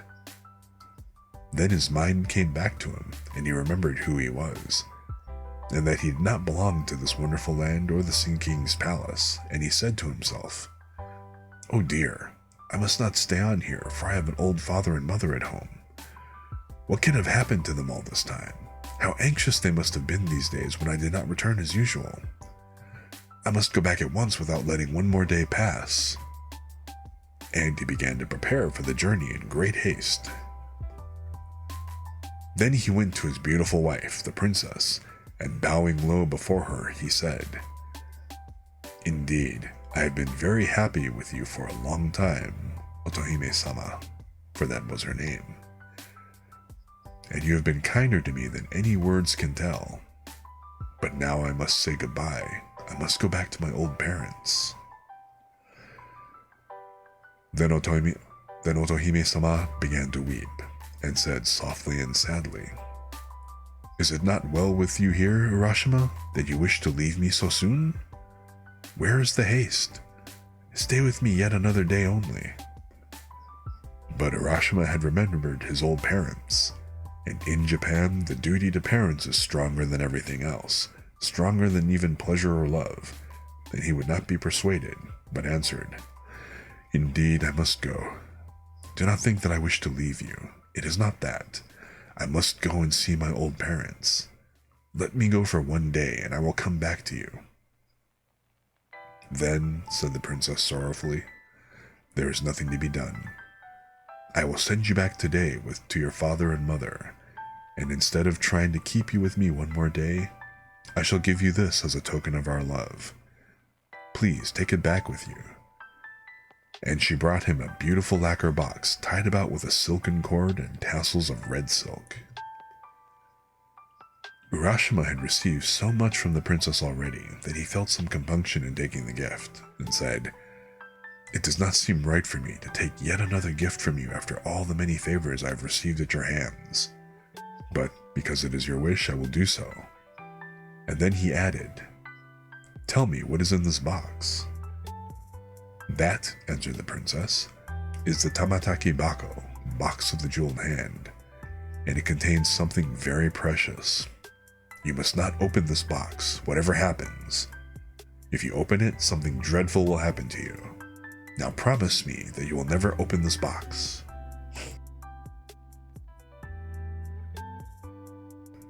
And Urashima promised that he would never open the box, whatever happened. Then, bidding goodbye to Otohime-sama, he went down to the seashore, the princess and her attendants following him, and there he found a large tortoise waiting for him. He quickly mounted the creature's back and was carried away over the shining sea into the east. He looked back to wave his hand at Otohime-sama, till at last he could see her no more, and the land of the Sea King and the roofs of the wonderful palace were lost in the far, far distance. Then, with his face turned eagerly toward his own land, he looked for the rising of the blue hills on the horizon before him. At last, the tortoise carried him into the bay he knew so well, and to the shore from whence he had set out. He stepped onto the shore and looked about him while the tortoise rowed back away to the Sea King's realm. But what is the strange fear that seizes Urashima as he stands and looks about him? Why does he gaze so fixedly at the people that pass him by? And why do they in turn stand and look at him? The shore is the same, and the hills are the same, but the people that he sees walking past him have very different faces to those he had known so well before. Wondering what it can mean, he walks quickly towards his old home. Even that looks different, but a house still stands on the spot, and he calls out, "Father, I've just returned." And he was about to enter when he saw a strange man coming out. "Perhaps my parents have moved while I've been away, and have gone somewhere else," was the fisherman's thought. Somehow he began to feel strangely anxious. He could not tell why. "Excuse me," said he to the man who was staring at him, "but till within the last few days I have lived in this house. My name is Urashima Taro. Where have my parents gone, whom I have left here?"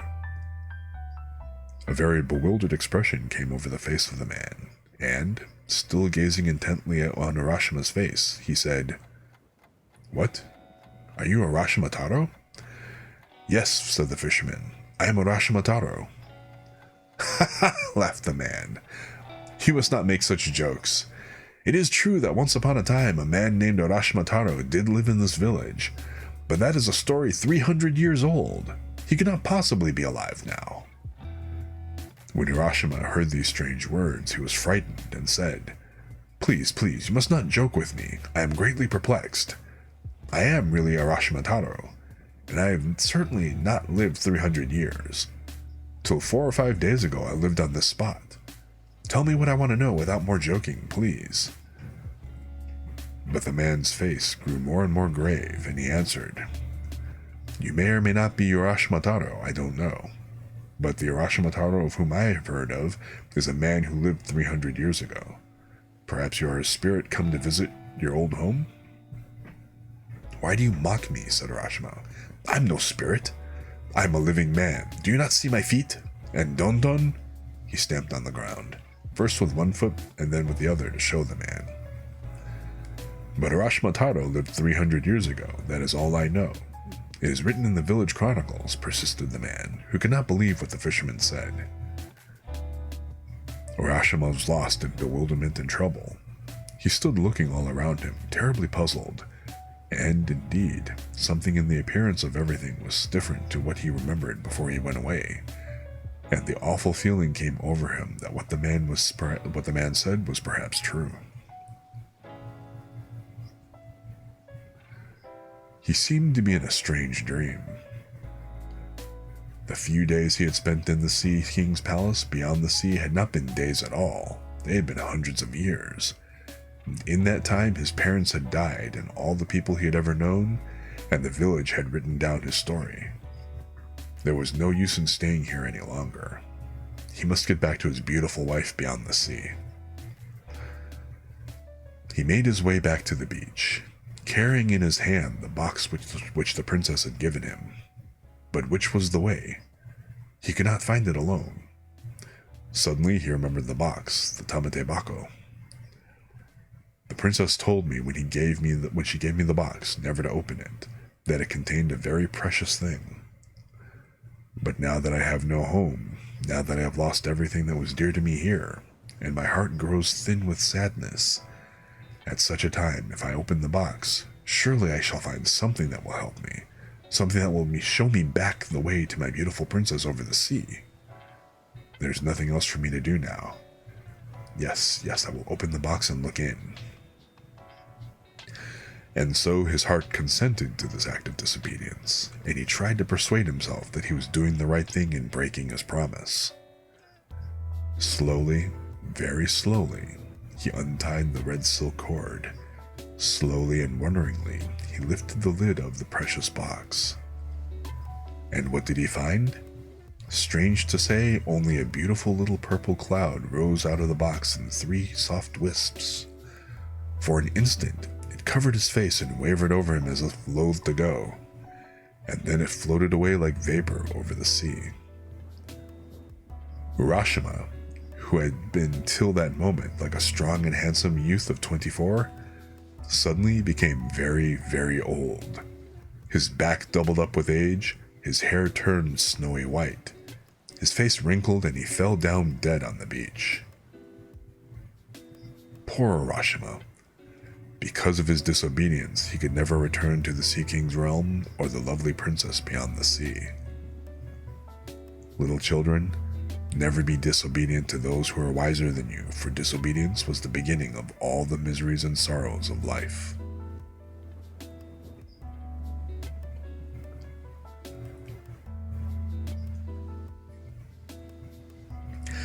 Yeah, it is. It's interesting how some stories have similar bits, even though they're from different countries. Absolutely. There's always like a lot of commonalities, you know. Apparently, old couples having marital issues, greed, children being cruel. I guess some things are universal.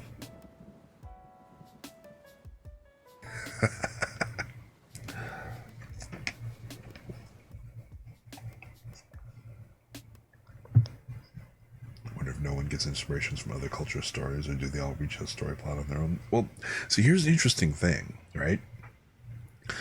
A lot of these, I mean, to be sure that as people began to travel, as those means became accessible and stuff, that yes, hearing tales from other places inspired local stories and and derivative stories, certainly.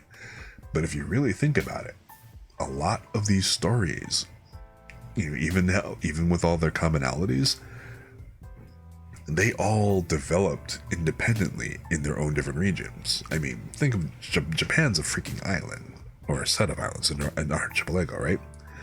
I mean, the people didn't really sail over the season, didn't go visit Japan. It's not like people really made a point of coming to Europe at the time, or coming from Europe or other continents or anything else back in the centuries and centuries ago, when these stories first came about, right?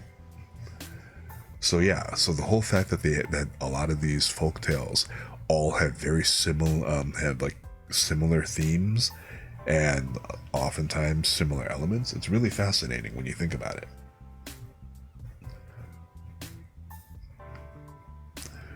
Homer's crew went on a 10-year journey even though the men had only been gone for a few months in the Odyssey. That's right.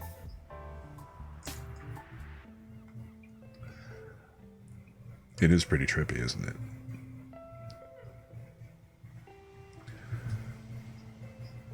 But yes, that was the legend of Urashima Taro.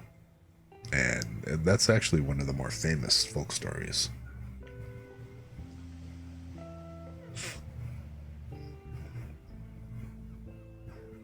Okay, so this next one.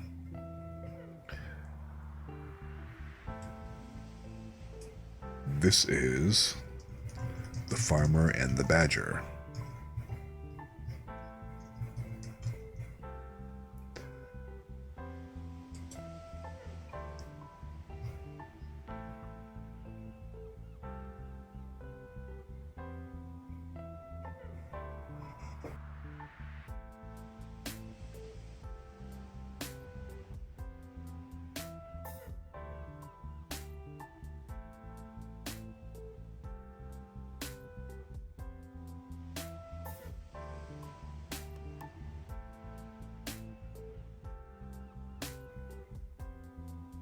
Long, long ago.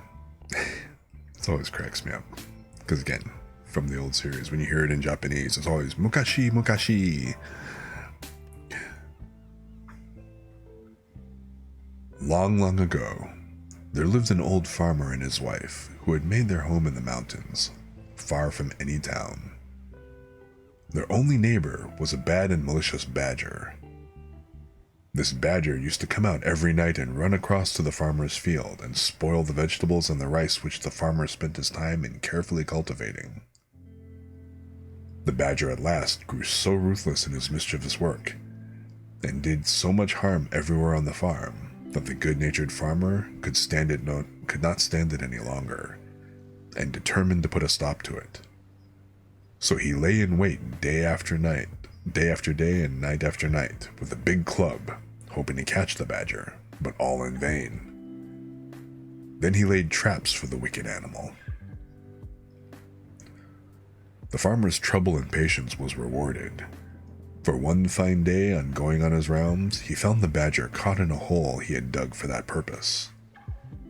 The farmer was delighted at having caught his enemy, and carried him home securely bound with rope. When he reached the house, the farmer said to his wife, "I've at last caught the bad badger. You must keep an eye on him while I'm out at work, and not let him escape, because I want to make him into soup tonight." Saying this, he hung the badger up to the rafters of his storehouse, and went out to his work in the fields. The badger was in great distress, for he did not at all like the idea of being made into soup that night, and he thought and thought for a long time, trying to hit upon some plan by which he might escape. It was hard to think clearly in his uncomfortable position, for he had been hung upside down.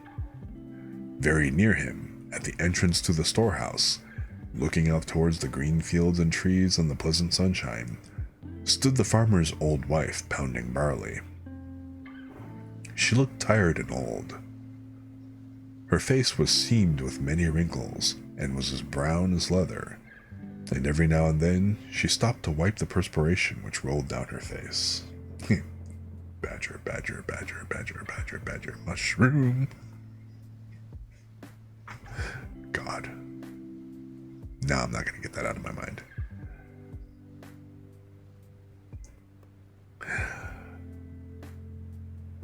Dear lady, said the wily badger, you must be very weary doing such heavy work in your old age. Won't you let me do that for you? My arms are very strong, and I could relieve you for a little while. Thank you for your kindness, said the old woman, but I cannot let you do this work for me because I must not untie you, for you might escape if I did, and my husband would be very angry if he came home and found you gone. Now, the badger is one of the most cunning of animals, and he said again in a very gentle, sad voice, You are very unkind. You might untie me, for I promise not to try to escape. If you're afraid of your husband, I will let you bind me again before his return when I have finished pounding the barley. I am so tired and sore tied up like this. If you would only let me down for a few minutes, I would indeed be thankful. The old woman had a good and simple nature, and could not think badly of anyone. Much less did she think that the badger was only deceiving her in order to get away. She felt sorry, too, for the animal as she turned to look at him. He looked in such a sad plight, hanging downwards from the ceiling by his legs, which were all tied together so tightly that the rope and the knots were cutting into the skin. So, in the kindness of her heart, and believing the creature's promise that he would not run away, she untied the cord and let him down. The old woman then gave him the wooden pestle and told him to do the work for a short time while she rested. He took the pestle, but instead of doing the work as he was told, the badger at once sprang upon the old woman and knocked her down with a heavy piece of wood. He then killed her and cut her up and made soup of her, and waited for the return of the old farmer. The old man worked hard in his fields all day, and as he worked, he thought with pleasure that no more now would his labor be spoiled by the destructive badger. Towards sunset, he left his work and turned to go home. He was very tired, but the thought of the nice supper of hot badger soup waiting his return cheered him. The thought that the badger might be free and take revenge on the poor old woman never once came into his mind. The badger, meanwhile, assumed the old woman's form, and as soon as he saw the old farmer approaching, came out to greet him on the veranda of the little house, saying, So you have come back at last. I have made the badger soup and have been waiting for you for a long time. The old farmer quickly took off his straw sandals and sat down before his tiny dinner tray. The innocent man never even dreamed that it was not his wife but the badger who was waiting upon him, and asked at once for the soup.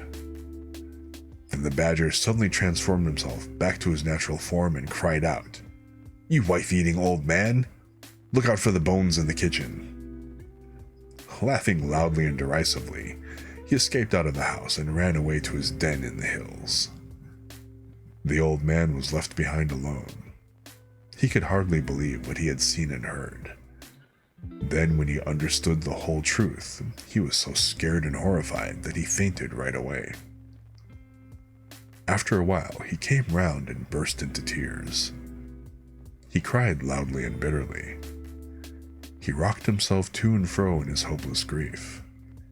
It seemed too terrible to be real that his faithful old wife had been killed and cooked by the badger while he was working quietly in the fields, knowing nothing of what was going on at home, and congratulating himself on having once for all got rid of the wicked animal who had so often spoiled his fields. And oh, the horrible thought! He had very nearly drunk the soup which the creature had made of his poor old woman. Oh dear, oh dear, oh dear, he wailed aloud. Now, not far away there lived in the same mountain a kind, good-natured old rabbit. He heard the old man crying and sobbing, and at once set out to see what was the matter, and if there was anything he could do to help his neighbor. The old man told him all that had happened. When the rabbit heard the story, he was very angry at the wicked and deceitful badger, and told the old man to leave everything to him and he would avenge his wife's death. The farmer was at last comforted, and, wiping away his tears, thanked the rabbit for his goodness in coming to him in his distress. The rabbit, seeing that the farmer was growing calmer, went back to his home to lay his plans for the punishment of the badger. The next day the weather was fine, and the rabbit went out to find the badger. He was not to be seen in the woods, or on the hillside, or in the fields anywhere. So the rabbit went to his den and found the badger hiding there, for the animal had been afraid to show himself ever since he had escaped from the farmer's house, for fear of the old man's wrath.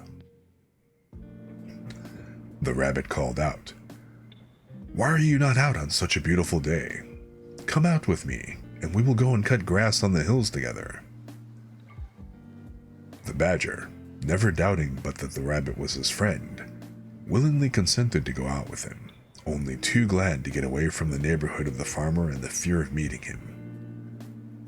The rabbit led the way miles away from their homes, out on the hills where the grass grew tall and thick with sweet. They both set to work to cut down as much as they could carry home, to store it up for their winter's food. When they had each cut down all they wanted, they tied it in bundles and then started homewards, each carrying his bundle of grass on his back. This time, the rabbit made the badger go first.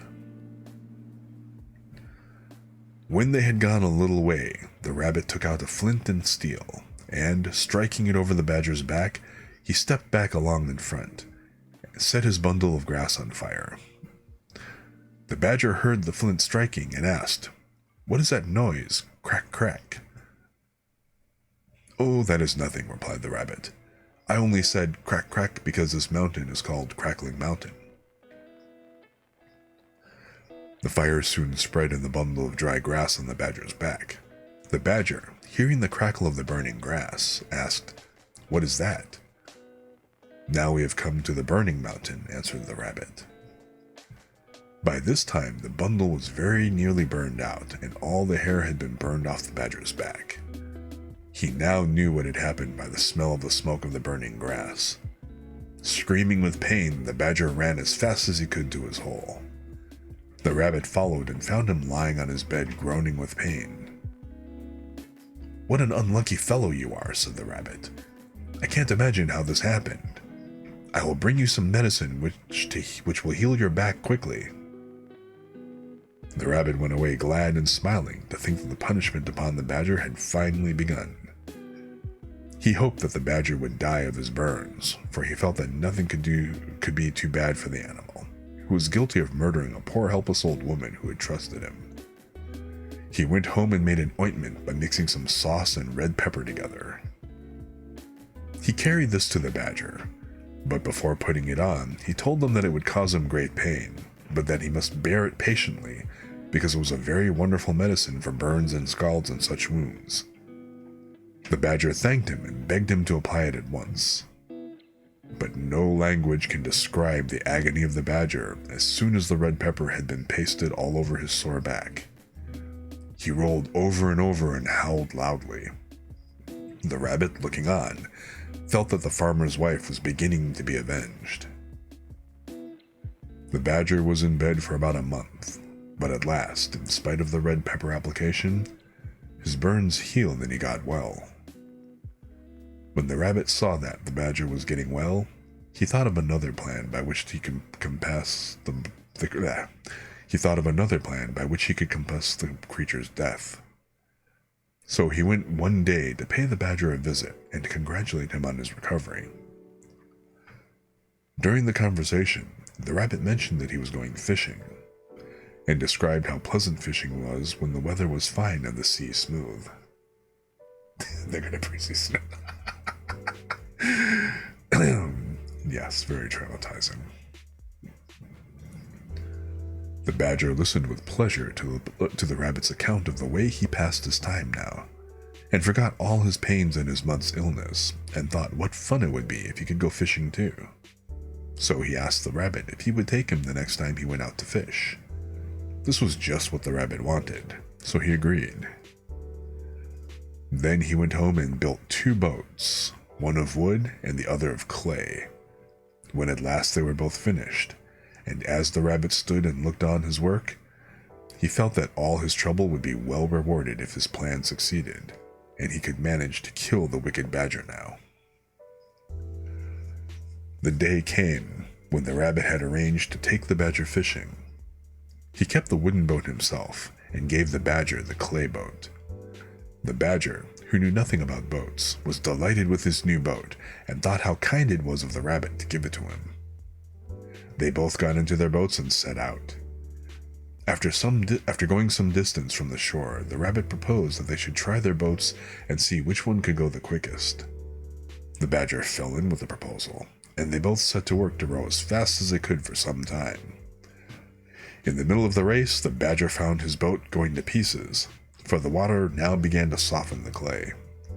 He cried out in great fear to the rabbit to help him, but the rabbit answered that he was avenging the old woman's murder, and that this had been his intention all along, and that he was happy to think that the badger had at last met his deserts for all his evil crimes, and was to drown with no one to help him. Then he raised his oar and struck at the badger with all his strength till he fell with the sinking clay boat and was seen no more. Thus at last he kept his promise to the old farmer. The rabbit now turned and rowed shorewards, and having landed and pulled his boat upon the beach, hurried back to tell the old farmer everything, and how the badger, his enemy, had been killed. The old farmer thanked him with tears in his eyes. He said that till now he could never sleep at night, or be at peace in the daytime, thinking of how his wife's death was unavenged. But from this time he would be able to sleep and eat as of old. He begged the rabbit to stay with him and share his home. So from this day the rabbit went to stay with the old farmer, and they both lived together as good friends to the end of their days.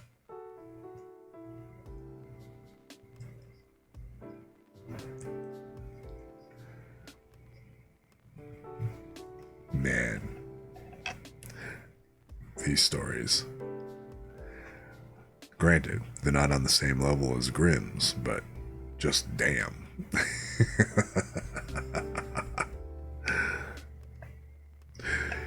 This was like the rabbit going to the old man. I shall avenge you. Alrighty.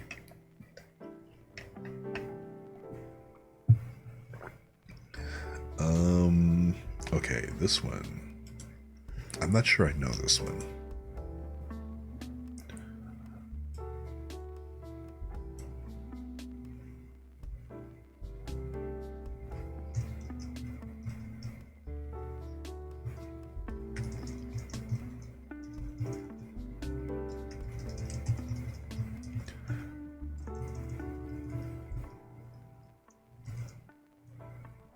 So this is the Shinasha, or the South Pointing Carriage. Yeah, real life badgers are some, they're some tenacious bastards.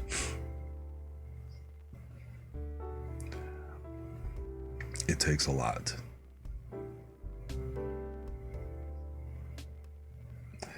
Yeah, if I ever actually, badger. Isn't Wolverine like a relative of the badger? Like they're in the same, general species, family kind of thing? I don't really remember. But yeah, the only way I would engage with the badger is at range with firearms.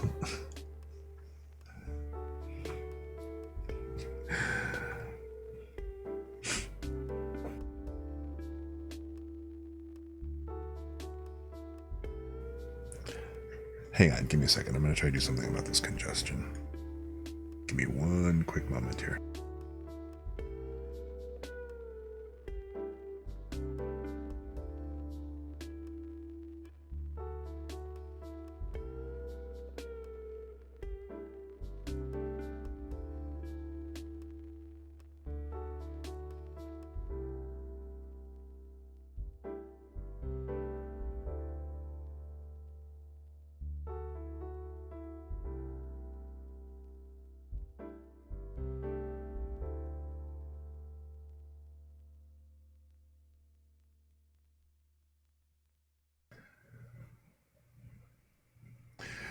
Yeah, like long hair cats, I can't deal. Just my nose gets itchy, whatever else, and I have a bad time with it. I love cats, don't get me wrong, and including long-haired ones, but I'd have to hang with like short hair and stuff like that. And this particular cat, when I first caught up with her, she didn't really seem to shed a whole lot, but now that she's been hanging out on me a lot more, I'm like, yeah, there are hairs. They are definitely short hairs, but they're still hairs. So it's been unfortunate. And yet she is still down here asleep at my feet. But hey, go figure. So anyway. So yeah, apologies for sounding kind of congested.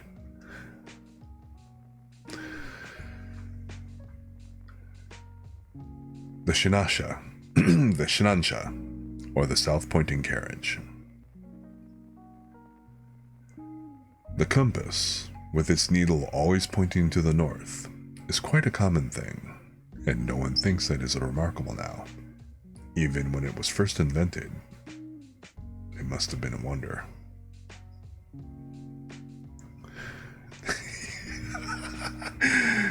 I got adopted by a cat VTuber. No, this is a real cat. I'll post pictures elsewhere. Part of the reason why I was actually late to stream was because the cat decided to jump on my desk and help. And by help, I mean, kind of run on everything and tangle up in the mic cables and the keyboard and just stuff. And then after I sorted that out, then I decided to try, trying a multicast, but then I kind of realized that I had the new version of OBS that was giving me trouble. So it was a thing. It was a whole thing.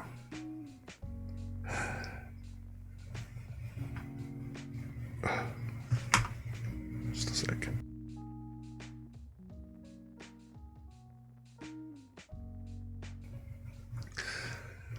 Now, long ago in China, there was a still more wonderful invention called the Shinasha.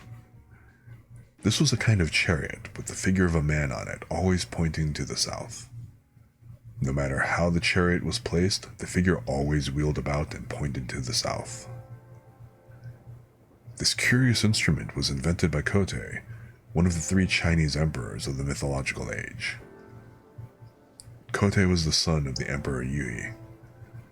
Before he was born, his mother had a vision which foretold that her son would be a great man.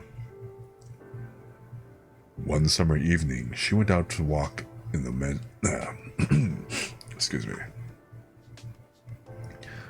One summer evening, she went out to walk in the meadows to seek the cool breezes which blow at the end of the day and to gaze with pleasure at the starlit heavens above her.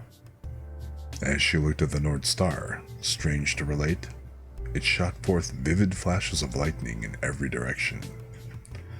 Soon after this, her son Kotei came into the world. Kotei in time grew to manhood and succeeded his father, the Emperor Yui. His early reign was greatly troubled by the rebel Shiyu.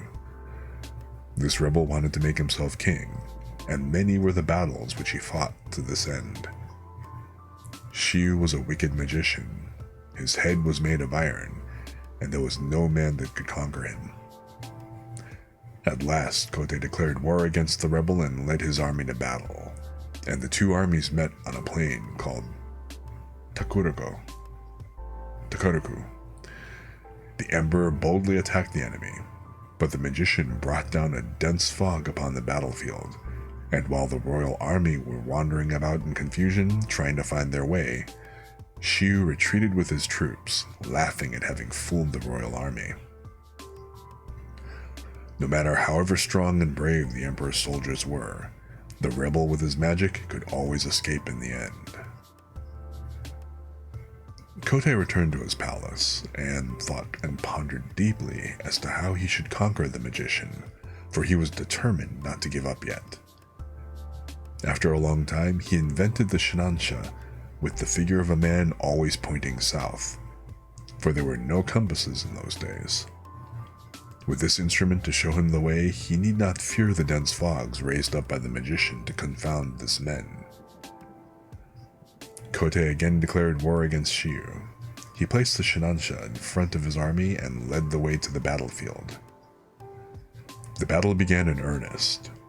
The rebel was being driven backward by the royal troops when he again resorted to magic, and upon his saying some strange words in a loud voice, immediately a dense fog came upon the battlefield. But this time, no soldier minded the fog. Not one was confused. Kotei, by pointing to the Shinasha, could find his way and directed the army without a single mistake. He closely pursued the rebel army and drove them backward until they came to a big river. This river Kotei and his men found was swollen by the floods and impossible to cross. Shiyu, by using his magic, quickly passed over with his army and shut himself up in a fortress on the opposite bank. When Kotei found his march checked, he was wild with disappointment, for he had very nearly overtaken the rebel when the river stopped him. He could do nothing, for there were no boats in those days, so the emperor ordered his tent to be pitched in the pleasantest spot that the place afforded. One day he stepped forth from his tent, and after walking about for a short time, he came to a pond. Here he sat down on the bank and was lost in thought. It was autumn. The trees growing along the edge of the water were shedding their leaves, which floated hither and thither on the surface of the pond. By and by, Kotei's attention was attracted to a spider on the brink of the water. The little insect was trying to get onto one of the floating leaves nearby. It did so at last, and was soon floating over the water to the other side of the pond. This little incident made the clever emperor think that he might try to make something that could carry himself and his men over the river in the same way that the leaf had carried over the spider. He set to work and persevered till he invented the first boat.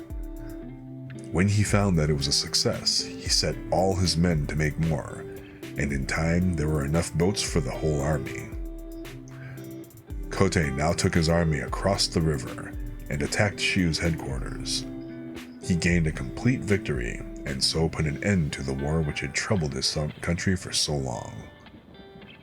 This wise and good emperor did not rest until he had secured peace and prosperity throughout his whole land. He was beloved by his subjects, who now enjoyed their happiness of peace for many long years under him. He spent a great deal of time in making inventions which would benefit his people, and he succeeded in many besides the boat and the south-pointing Shinasha. He had reigned about 100 years when one day, as Kotei was looking upwards, the skies became suddenly red, and something came glittering like gold towards the earth. As it came nearer, Kotei saw that it was a great dragon. The dragon approached and bowed down its head before the emperor. The empress and the courtiers were so frightened that they ran away screaming.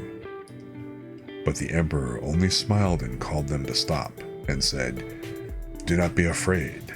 This is a messenger from heaven. My time here is finished." He then mounted the dragon, which began to ascend towards the sky. When the empress and the courtiers saw this, they all cried out together, "Wait a moment, we wish to come too!" And they all ran and caught hold of the dragon's beard and tried to mount him. But it was impossible for so many people to ride on the dragon. Several of them hung onto the creature's beard so that when it tried to mount, the hair was pulled out and they fell to the ground. Meanwhile, the empress and a few of the courtiers were safely seated on the dragon's back. The dragon flew up so high in the heavens that in a short time, the inmates of the palace, which had been left behind disappointed, could see them no more. After some time, a bow and arrow dropped to the earth in the courtyard of the palace. They were recognized as having belonged to the Emperor Kotei. The courtiers took them up carefully and preserved them as sacred relics in the palace.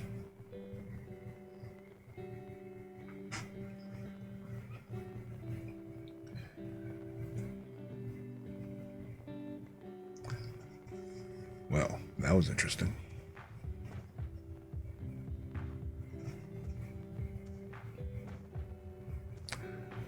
I don't think I have ever heard that one before.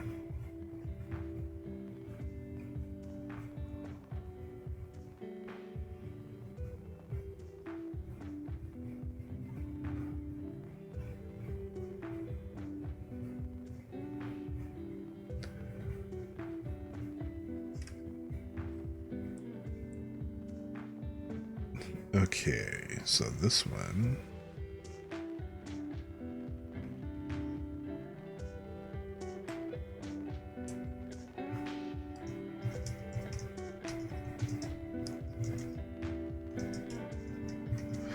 This is actually another famous one.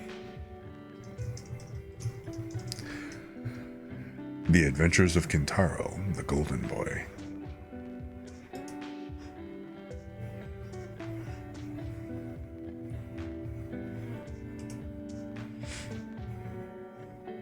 What's up? You good?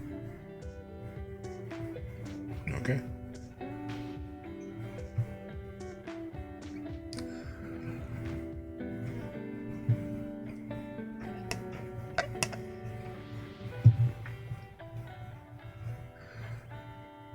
Long, long ago, there lived in Kyoto a brave soldier named Kintoki.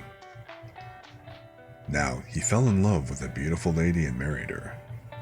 Not long after this, through the malice of some of his friends, he fell into disgrace at court and was dismissed.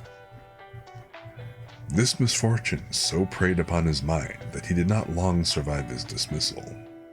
He died, leaving behind him his beautiful young wife to face the world alone. Fearing her husband's enemies, she fled to the Ashigara Mountains as soon as her husband was dead. And there in the lonely forests, where no one ever came with some woodcutters, a little boy was born to her. Hey, don't bite that.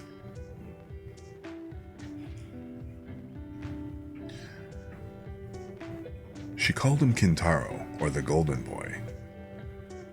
Now, the remarkable thing about this child was his great strength, and as he grew older, he grew stronger and stronger, so that by the time he was 8 years of age, he was able to cut down trees as quickly as the woodcutters.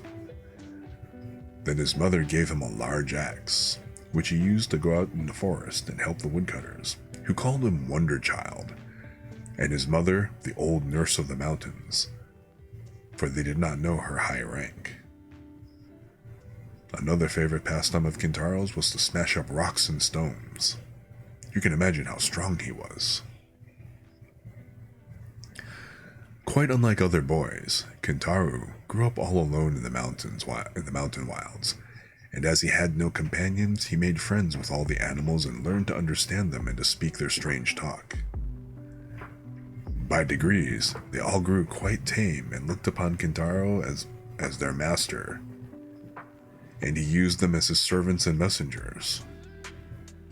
But his special retainers were the bear, the deer, the monkey, and the hare.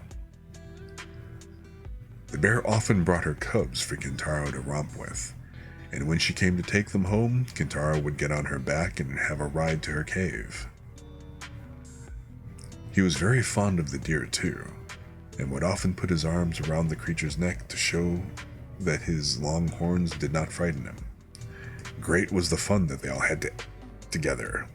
Okay, no, don't chew it. It's my headphones. One day... Ah! Wait, sorry. Did I mention that she's got really, really sharp claws?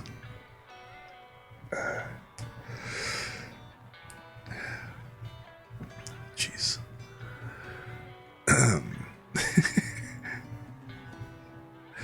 One day, as usual, Kintaro went up into the mountains, followed by the bear, the deer, and the monkey, and the hare. After walking for some time uphill and down dale and over rough roads, they suddenly came upon a wide and grassy plain covered with pretty wild flowers. Here indeed was a nice place where they could all have a good romp together. The deer rubbed his horns against the tree for pleasure. The monkey scratched his back. The hare smoothed his long ears, and the bear gave a grunt of satisfaction.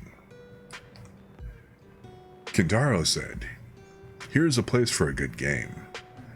What do you all say to a wrestling match?" The bear, being the biggest and the oldest, answered for all the others. "That would be great fun," said she. "I am the strongest animal, so I'll make the platform for the wrestlers." And then she set to work with a will to dig up the earth and pat it into shape. "All right," said Kintaro. "I will look on while you all wrestle with each other. I shall give a prize to the one who wins in each round." "What fun! We shall all try to get the prize," said the bear. The deer, the monkey, and the hare set to work to help the bear raise the platform on which they were all to wrestle. When this was finished, Kintaro cried out, "Now begin! The monkey and the hare shall open the sports and the deer shall be umpire. Now, Mr. Deer, you are to be umpire." answered the deer. "I will be umpire. Now, Mr. Monkey and Mr. Hare, if you are both ready, please walk out and take your place on the platform." Then the monkey and the hare both hopped out, quickly and nimbly, to the wrestling platform. The deer, as umpire, stood between the two and called out, "Redback, Redback," this to the monkey, who had a red back in Japan. "Are you ready?" Then he turned to the hare. Long ears, are you ready?" Both the little wrestlers faced each other while the deer raised the leaf on high as signal. When he dropped the leaf, the monkey and the hare rushed upon each other, crying, "Yoisho, yoisho!" While the monkey and the hare wrestled, the deer called out encouragingly or shouted warnings to each of them as the hare or the monkey pushed each other near the edge of the platform and were in danger of falling over. Redback, stand your ground," called out the deer. Long ears, be strong! Don't let the monkey beat you," grunted the bear. So the monkey and the hare, encouraged by their friends, tried their very hardest to beat each other. The hare at last gained on the monkey.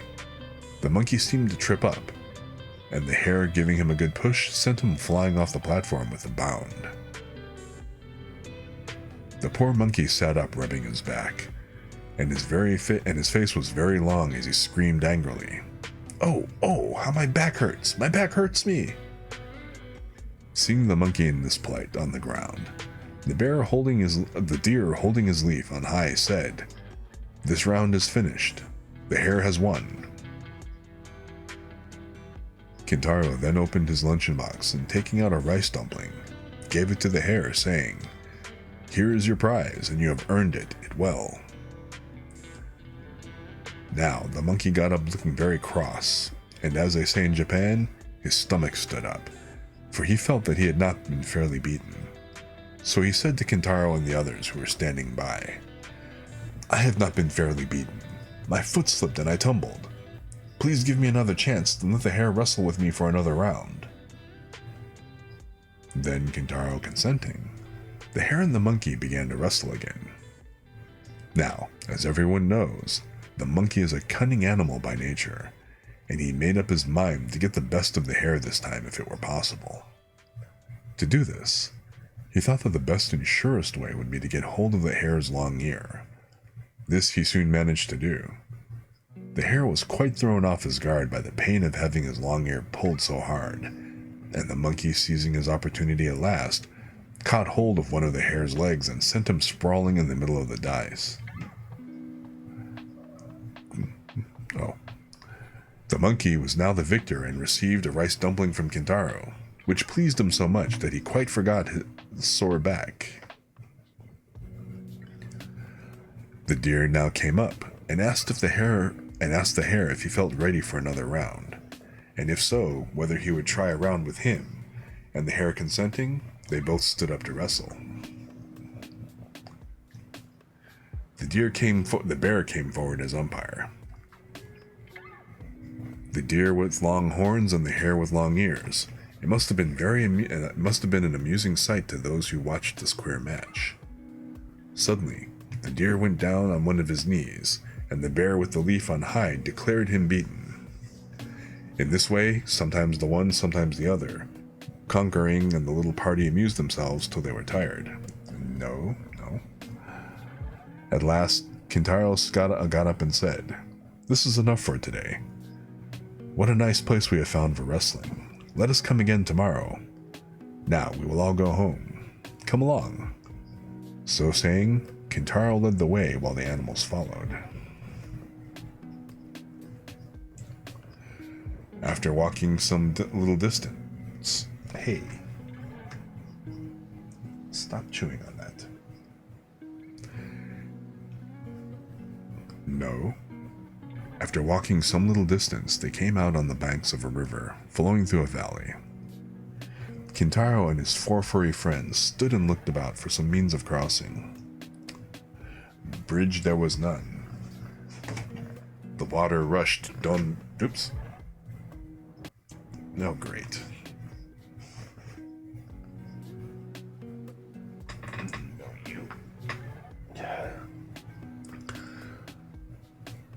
Bridge there was none. The river rushed dun on its way. All the animals looked serious, wondering how they could cross the stream and get home that evening. Kintaro, however, said, "Wait a moment. I will make a good bridge for you all in a few minutes." The bear, the deer, the monkey, and the hare looked at him to see what he would do now. Kintaro went from one tree to another that grew along the riverbank. At last, he stopped in front of a very large tree that was growing at the water's edge. He took hold of the trunk and pulled it with all his might, once, twice, thrice. At the third pull, so great was Kintaro's strength that the roots gave way, and meri, crash, over fell the tree, forming an excellent bridge across the stream. "There," said Kintaro. "What do you think of my bridge? It is quite safe, so follow me," and he stepped across first. The 4 animals followed. Never had they seen anyone so strong before, and they all exclaimed, "How strong he is! How strong he is!" While all this was going on by the river, a woodcutter, who happened to be standing on a rock overlooking the stream, had seen all that passed beneath him. He watched with great surprise Kintaro and his animal companions. He rubbed his eyes to be sure that he was not dreaming when he saw this boy pull over a tree by the roots and throw it across the stream to form a bridge. The woodcutter, for such he seemed to be by his dress, marveled at all he saw and said to himself, "This is no ordinary child. Whose son can he be? I will find out before this day is done." He hastened after the strange party and crossed the bridge behind them. Kintaro knew nothing of all this, and little guessed that he was being followed. On reaching the other side of the river, he and the animals separated, they to their lairs in the woods, and he to his mother, who was waiting for him. As soon as he entered the cottage, which stood like a matchbox in the heart of the pine woods, he went to greet his mother, saying, "Oka-san, here I am." "Oh, Kimbo," said his mother with a bright smile, glad to see her boy home safe after the long day. "How late you are today. I feared that something had happened to you. Where have you been all this time?" "I took my 4 friends, the bear, the monkey, and the hare, up into the hills, and there I made them try a wrestling match to see which was the strongest. We all enjoyed the sport, and so are going... We all enjoyed the sport, and are going to the same place tomorrow to have another match. Now, tell me who is the strongest of all," asked his mother, pretending not to know. "Oh, mother," said Kintaro, "don't you know that I'm the strongest? There was no need for me to wrestle with any of them. But next to you, then, who's the strongest?" "The bear comes next to me in strength," answered Kintaro. "And after the bear?" asked his mother again. Next to the bear, it is not easy to say which is the strongest, for the deer, the monkey, and the hare all seem to be as strong as each other, said Kintaro. Suddenly, Kintaro and his mother were startled by a voice from outside. Listen to me, little boy. Next time you go, take this old man with you to the wrestling match. He would like to join the sport too. It was the old woodcutter who had followed Kintaro from the river. He slipped off his cogs and entered the cottage. Yama-uba and her son were both taken by surprise. They looked at the intruder wonderingly and saw that he was someone they had never seen before. Who are you? They both exclaimed. Then the woodcutter laughed and said, It does not matter who I am yet, but let us see who has the strongest arm, this boy or myself. Then Kintaro, who had lived all his life in the forest, answered the old man without any ceremony, saying, We will have a try if you wish it, but you must not be angry, whoever is beaten. Then Kintaro and the woodcutter both put out their right arms and grasped each other's hands. For a long time, Kintaro and the old man wrestled together in this way, each trying to bend the other's arm, but the old man was very strong, and the strange pair were evenly matched. At last, the old man desisted, declaring it a drawn game. You are indeed a very strong child. There are few men who can boast of the strength of my right arm, said the woodcutter. I saw you first on the banks of the river a few hours ago, when you pulled up that large tree to make a bridge across the torrent. Hardly able to believe what I saw, I followed you home. Your strength of arm, which I have just tried, proves what I saw this afternoon. When you are full grown, you will surely be the strongest man in all Japan. It is a pity you are hidden away in these wild mountains. Then he turned to Kintaro's mother. And you, mother, have you no thought of taking your child to the capital, and of teaching him to carry a sword as befits a samurai? You are very kind to take so much interest in my son, replied the mother. But he is, as you see, wild and uneducated, and I fear it would be very difficult to do as you say. Because of his strength as an infant, I hid him away in this unknown part of the country, for he hurt everyone that came near him.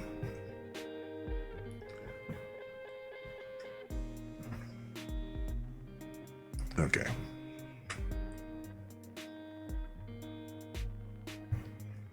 I have often wished that I could, one day, see my boy a knight wearing two swords. But, as we have no influential friend to introduce us at the capital, I fear my hope will never come true. You need not trouble yourself about that.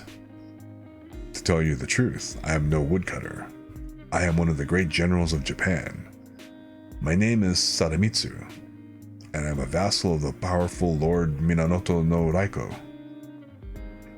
He ordered me to go around the country and look for boys who give promise of remarkable strength, so that they may be trained as soldiers for his army.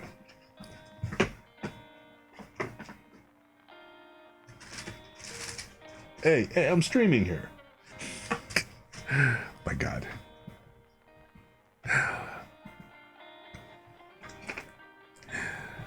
I thought I could best do this by assuming the disguise of a woodcutter. By good fortune, I have thus unexpectedly come across your son. Now, if you really wish him to be a samurai, I will take him and present him to the Lord Raiko as a candidate for his service. What do you say to this? As the kind general gradually unfolded his plan, the mother's heart was filled with a great joy. She saw here that there was a wonderful chance for the one wish of her life being fulfilled, that of seeing Kintaro a samurai before she died. Bowing her head to the ground, she replied, I will then entrust my son to you if you really mean what you say. Kintaro had all this time been sitting by his mother's side, listening to what they had said.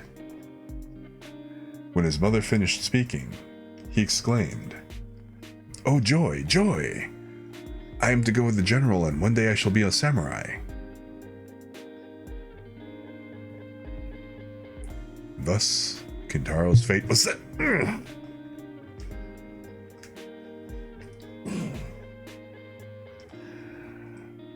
Thus Kintaro...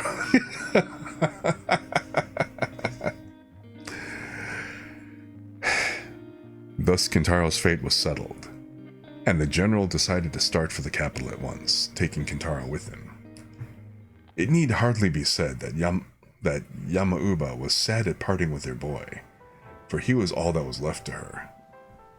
But she hid her grief with a strong face, as they say in Japan.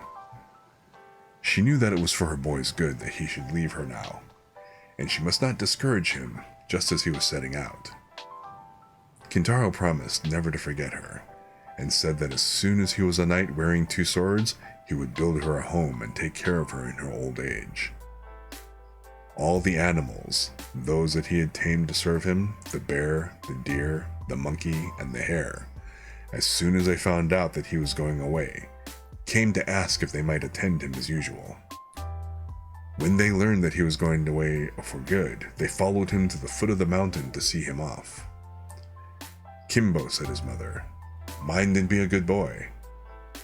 "Mr. Kintaro," said the faithful animals, we wish you good health on your travels." Then they all climbed a tree to see the last of him, and from that height they watched him and his shadow gradually grow smaller and smaller, till he was lost to sight. The great Sadamitsu went on his way rejoicing at having so unexpectedly found such a prodigy as Kintaro.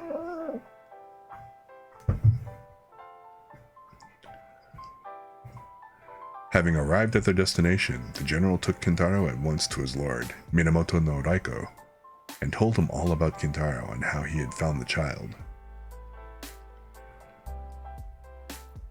Lord Raiko was delighted with the story, and having commanded Kintaro to be brought to him, made him one of his vassals at once. Lord Raiko's army was famous for its band called the Four Braves. These warriors were chosen by himself from amongst the bravest and strongest of his soldiers, and the small and well-picked band was distinguished throughout the whole of Japan for the dauntless courage of its men. When Kintaro grew up to be a man, his master made him the chief of the Four Braves. He was by far the strongest of them all.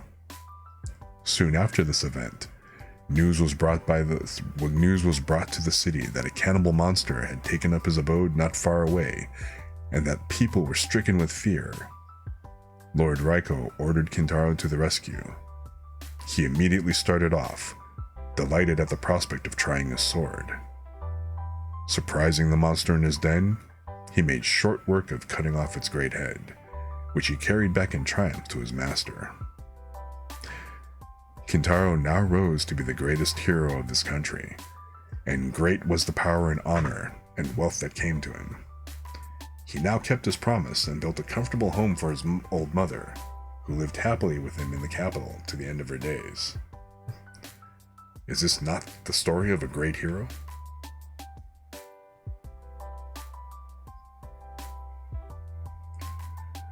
So yes, this was the story of the great story of Kintaro, another one of the most famous legends in Japan. I am going to take a real quick break and deal with a certain unruly cat. I will be right back.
I have returned.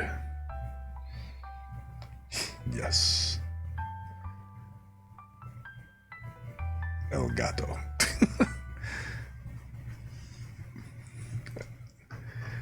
Again, she's a relatively young cat. And very, well,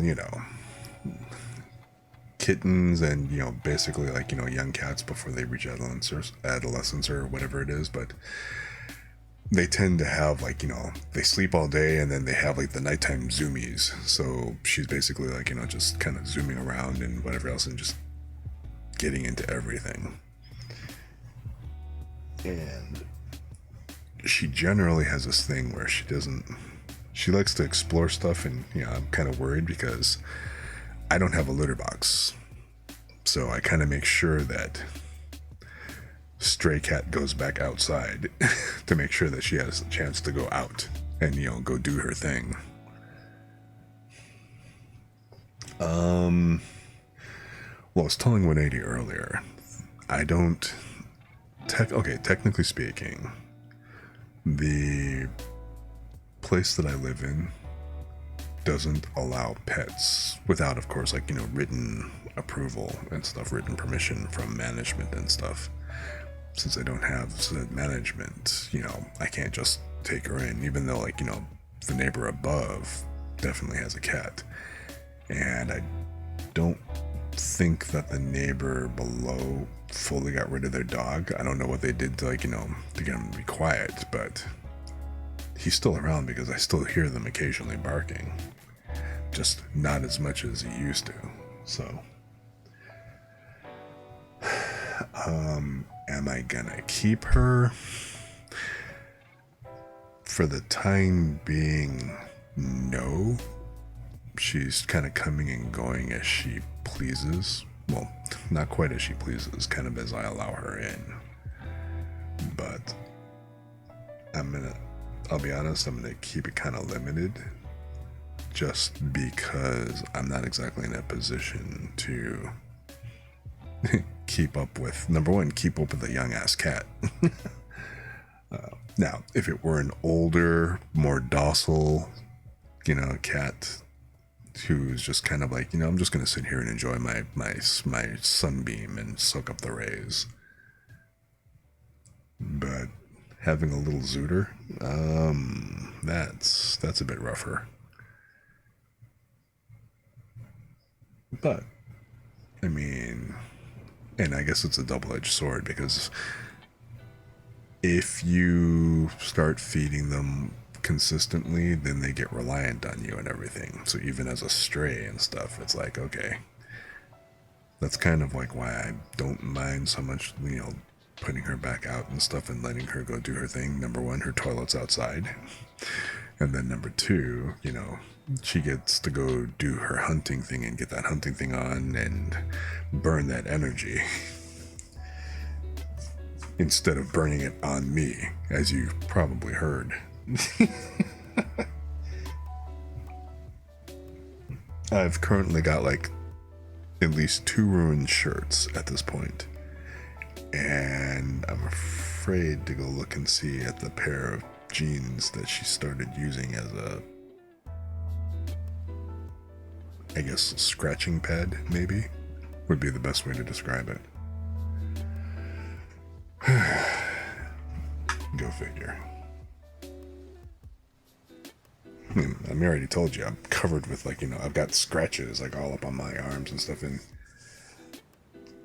she likes, like, grabbing, like, right up here, and, like, she at one point had climbed up on my shoulders and stuff, and was, like, playing with my neck and everything, and I'm just like, oh my god, alright. We're gonna have to set some boundaries here, and I'm gonna have to figure out how to actually actively train her not to be all clawy, I guess, and I have no idea how to do that, so I guess I'll have to do some research.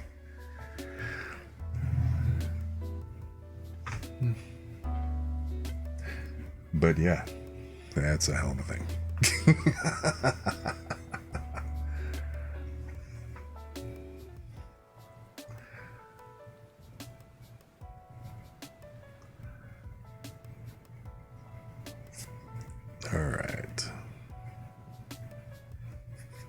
So let's see here.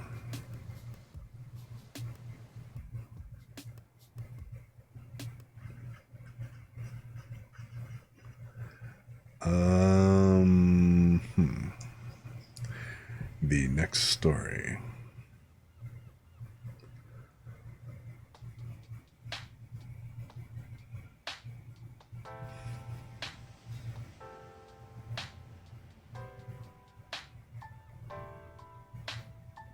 Let me go ahead and get this queued up here. Oh, actually. I mean, I know I started late. I started like pretty much like 11.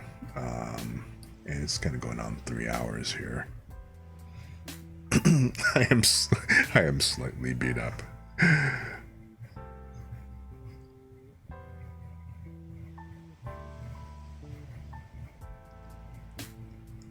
I think I'm going to go ahead and do one more.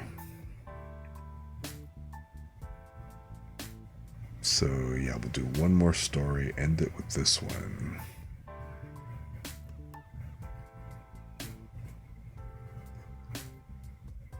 And, well, I guess we'll just kind of go from there.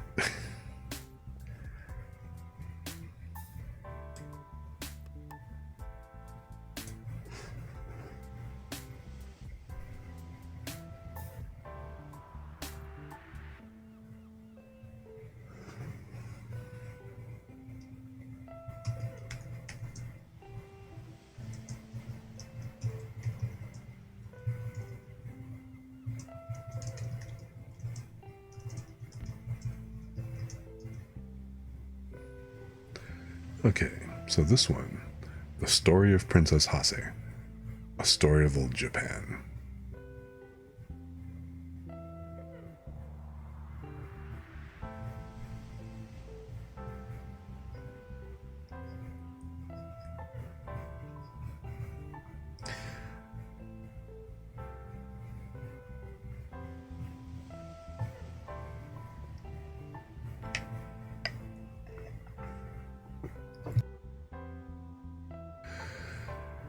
Many, many years ago, there lived in Nara, the ancient capital of Japan, a wise state minister by name Prince Toyonari Fujiwara.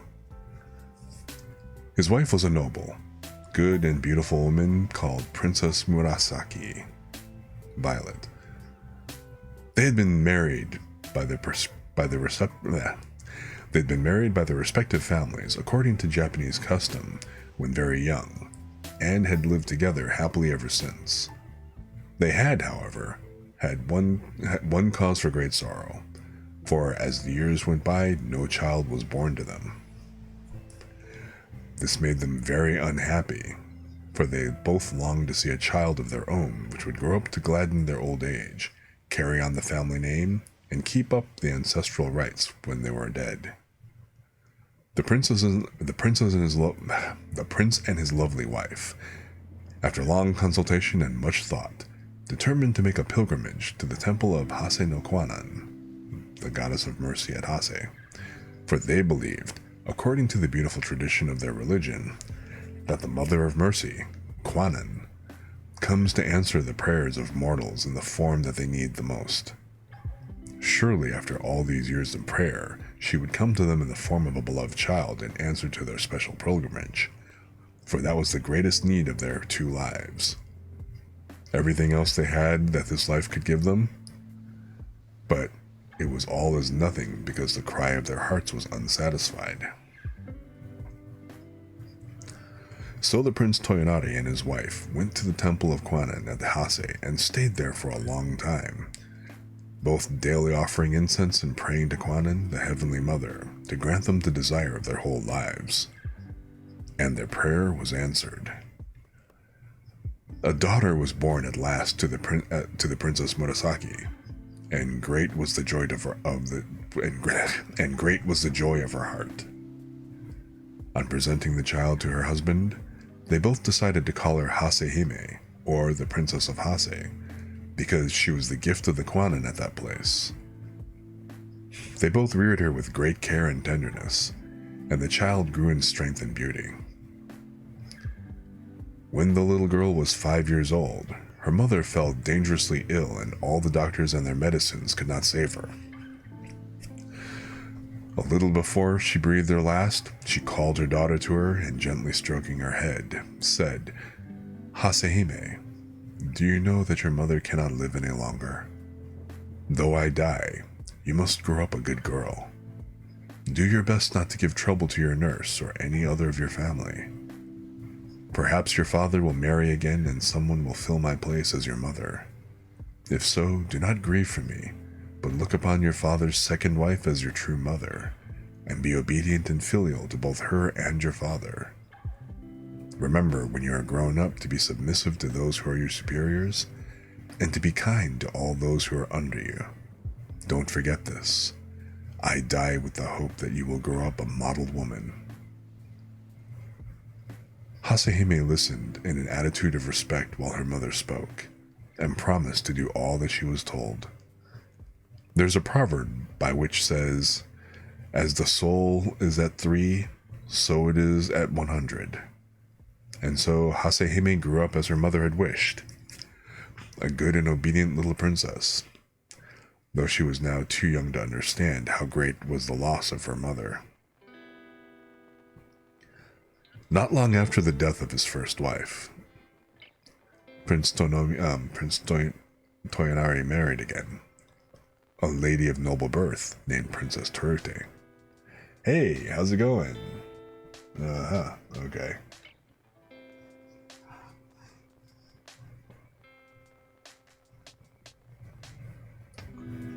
I see.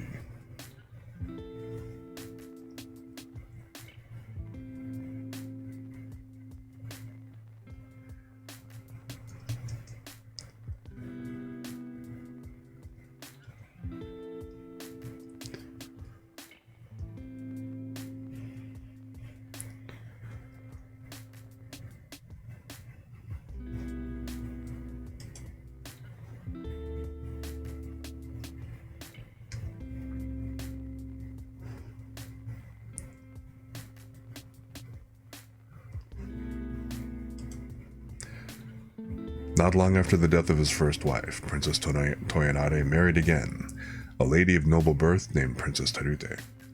Very different in character, alas. To the good and wise Princess Murasaki, this woman had a cruel, bad heart.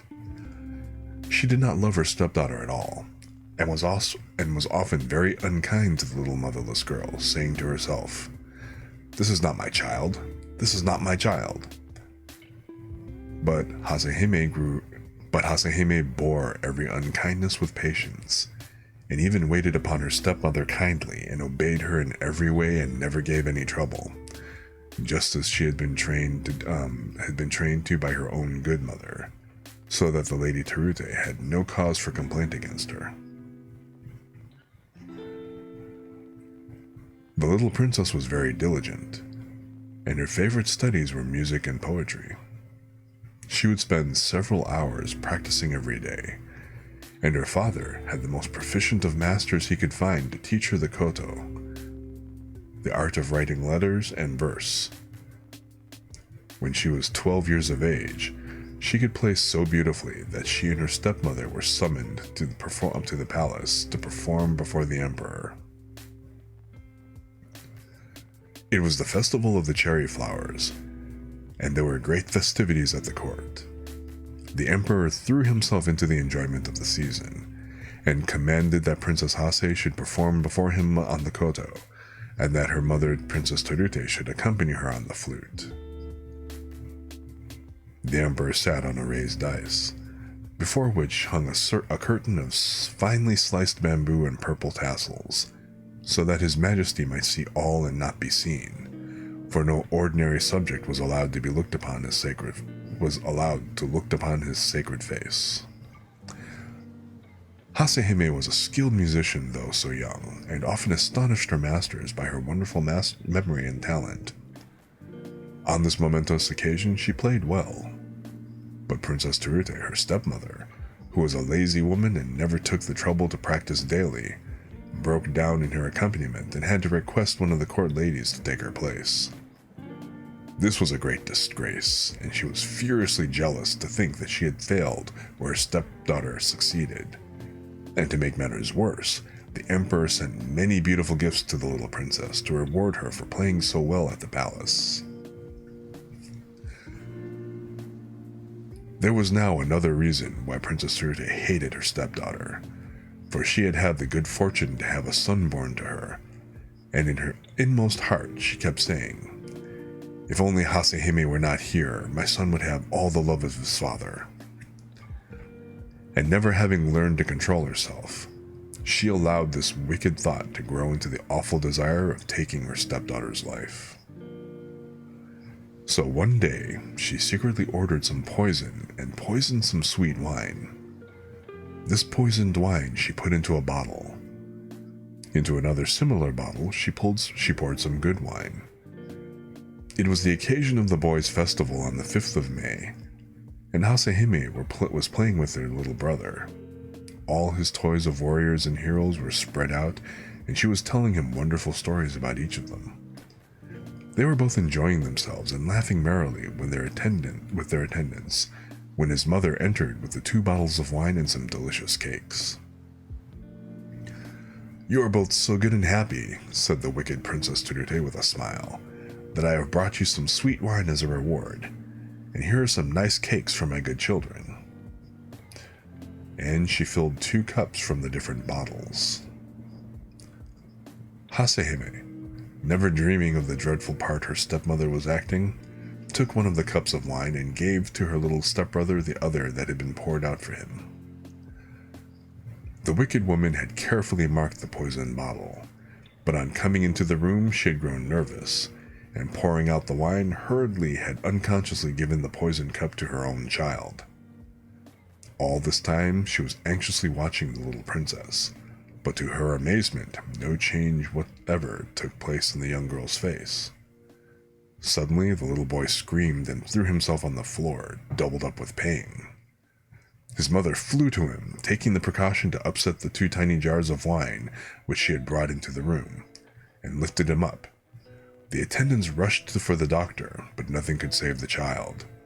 He died within the hour in his mother's arms. Doctors did not know much in those ancient times, and it was thought that the wine had disagreed with the boy, causing convulsions of which he died. Thus was the wicked woman punished in losing her own child when she had tried to do away with her stepdaughter. But instead of blaming herself, she began to hate Hasehime more than ever in the bitterness and wretchedness of her own heart, and she eagerly watched for an opportunity to do her harm, which was, however, long in coming. When Hasehime was 13 years of age, she had already become mentioned as a poetess of some merit. This was an accomplishment very much cultivated by the women of old Japan, and one held in high esteem. It was the rainy season at Nara, and floods were reported every day as doing damage in the neighborhood. The river Tatsuda, which flowed through the imperial palace grounds, was swollen to the top of its banks, and the roaring of the torrents of water rushing along a narrow bed so disturbed the emperor's rest day and night that a serious nervous disorder was the result. An imperial edict was sent forth to all the Buddhist temples, commanding the priests to offer up continuous prayers to heaven to stop the noise of the flood. But this was of no avail. Then it was whispered in court circles that the Princess Hase, the daughter of Prince Toyonari Fujiwara, second minister at court, was the most gifted poetess of the day, though still so young, and her masters confirmed the report. Long ago, a beautiful and gifted maiden poetess had moved heaven by praying in verse, had brought down a rain upon a land famished with drought. So said the ancient biographers of the poetess Ono no Komachi. If the Princess Hase were to write a poem and offer it in prayer, might it not stop the noise of the rushing river and remove the cause of the imperial illness? What the court said at last reached the ears of the emperor himself, and he sent an order to the minister Prince Toyonari to this effect. Great indeed was Hasehime's fear and astonishment when her father sent for her and told her what was required of her. Heavy indeed was the duty that was laid on her young shoulders, that of saving the emperor's life by the merit of her verse. At last the day came and her poem was finished. It was written on a leaflet of paper heavily flecked with gold dust. With her father in attendance and some of the court officials, she proceeded to the bank of the roaring torrent, and raising up her heart to heaven, she read the poem she had composed, aloud, lifting it heavenwards in her own two hands. Strange indeed it seemed to all those standing around. The waters ceased their roaring, and the river was quiet in direct answer to her prayer. After this, the emperor soon recovered his health. His Majesty was highly pleased, and sent for her to the palace, and rewarded her with the rank of Chinjo, that of Lieutenant General, to distinguish her. From that time, she was called Chinjo Hime, or the Lieutenant General Princess, and respected and loved by all. There was only one person who was not pleased at Hasehime's success. That one was her stepmother.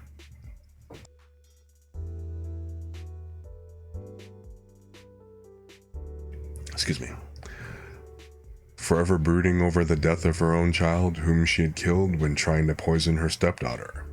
She had the mortification of seeing her rise to power and honor, marked by imperial favor and the admiration of the whole court. Her envy and jealousy burned in her heart like fire. Many were the lies she carried to her husband about Hasehime, but all to no purpose. He would listen to none of her tales, telling her sharply that she was quite mistaken. At last the stepmother, seizing the opportunity of her husband's absence, ordered one of her old servants to take the innocent girl to the Hibari Mountains, the wildest parts of the country, and to kill her there. She invented a dreadful story about the little princess, saying that this was the only way to prevent disgrace from falling upon the family, by killing her. Katada, her vassal, was bound to obey his mistress. Anyhow, he saw that it would be the wisest plan to pretend obedience in the absence of the girl's father, so he placed Hasehime in a palanquin and accompanied her to the most solitary place he could find in the wild district. The poor child knew there was no good in protesting to her unkind stepmother being sent away in this strange manner, so she went as she was told. But the old servant knew that the young princess was quite innocent of all the things her stepmother had invented to him as reasons for her outrageous orders, and he determined to save her life. Unless he killed her, however, he could not return to his cruel taskmistress, so he decided to stay out in the wilderness. With the help of some peasants, he soon built a little cottage, and having sent secretly for his wife to come, these two good old people did all in their power to take care of the now unfortunate princess. She all the time trusted in her father, knowing that as soon as he returned home and found her absent, he would search for her. Prince Toyonari, after some weeks, came home and was told by his wife that his daughter Hime had done something wrong and had run away for fear of being punished. He was nearly ill with anxiety. Everyone in the house told the same story, that Hasehime had suddenly disappeared. None of them knew why or whither. For fear of scandal, he kept the matter quite quiet and searched everywhere he could think of, but all to no purpose. One day, trying to forget his terrible worry, he called all his men together and told them to make ready for several days' hunt in the mountains. They were soon ready and mounted, waiting at the gate for their lord. He rode hard and fast to the district of the Hibari Mountains, a great company following him. He was soon far ahead of everyone, and at last found himself in a narrow, picturesque valley. Looking round and admiring the scenery, he noticed a tiny house on one of the hills quite near, and then he distinctly heard a beautiful clear voice reading aloud. Seized with curiosity as to who could be studying so diligently in such a lonely spot, he dismounted, and leaving his horse to his groom, he walked up the hillside and approached the cottage. As he drew nearer, his surprise increased, for he could see that the reader was a beautiful girl. The cottage was wide open, and she was sitting facing the view. Listening attentively, he heard her reading the Buddhist scriptures with great devotion. More and more curious, he hurried on to the tiny gate and entered the little garden, and looking up, beheld his lost daughter Hasehime. She was so intent on what she was saying that she neither heard nor saw her father till he spoke. "Hasehime," he cried. "It is you, my Hasehime!" Taken by surprise, she could hardly realize it was her own dear father who was calling her, and for a moment she was utterly bereft of the power to speak or move. My father! It is indeed you! Oh, my father!" was all she could say, and running to him she caught hold of his thick sleeve and, burying her face, burst into a passion of tears. Her father stroked her dark hair, asking her gently to tell him of all that had happened, but she only wept on, and he wondered if he were not really dreaming. Then the faithful old servant Katada came out, and bowing himself to the ground before his master, poured out the long tale of wrong, telling him all that had happened, and how it was that he found his daughter in such a wild and desolate spot, with only 2 old servants to take care of her. The prince's astonishment and indignation knew no bounds. He gave up the hunt at once and hurried home with his stepdaughter. One of the company galloped ahead to inform the household of the glad news, and the stepmother, hearing what had happened, and fearful of meeting her husband now that her wickedness was discovered, fled from the house and returned in disgrace to her father's roof, and nothing more was heard of her. The old servant Katada was rewarded with the highest promotion in his master's service, and lived happily to the end of his days, devoted to the little princess, who never forgot that she owed her life to this faithful retainer.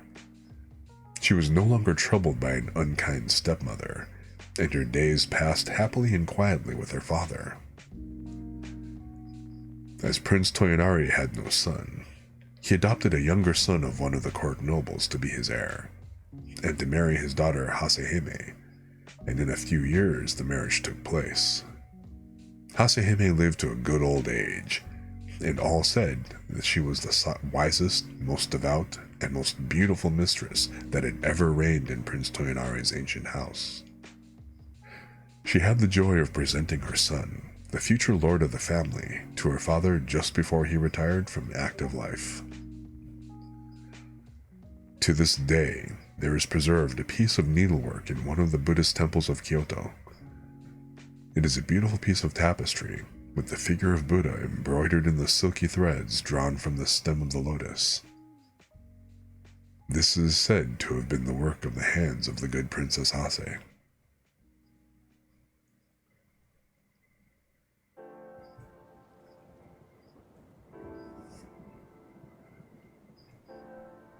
Well, that was a heck of a story.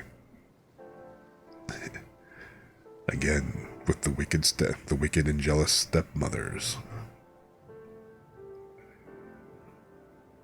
So what did you guys think?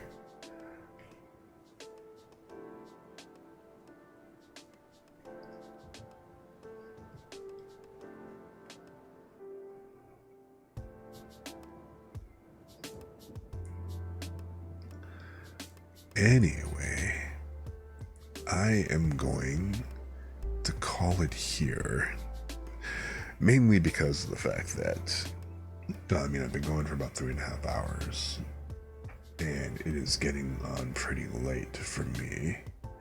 But more importantly, again, after the cat acting up a little bit earlier, I had to kind of brush off and wipe down a lot of the cat hair and stuff, but now it's like really messing with my nose. which you probably could tell, but I need to go ahead and kind of take a breather at this point and kind of, I don't know what I'm supposed to do, like with the whole allergy thing, but I guess this is a pretty decent stopping point, and I am going to go ahead and, like I said, end it on this note.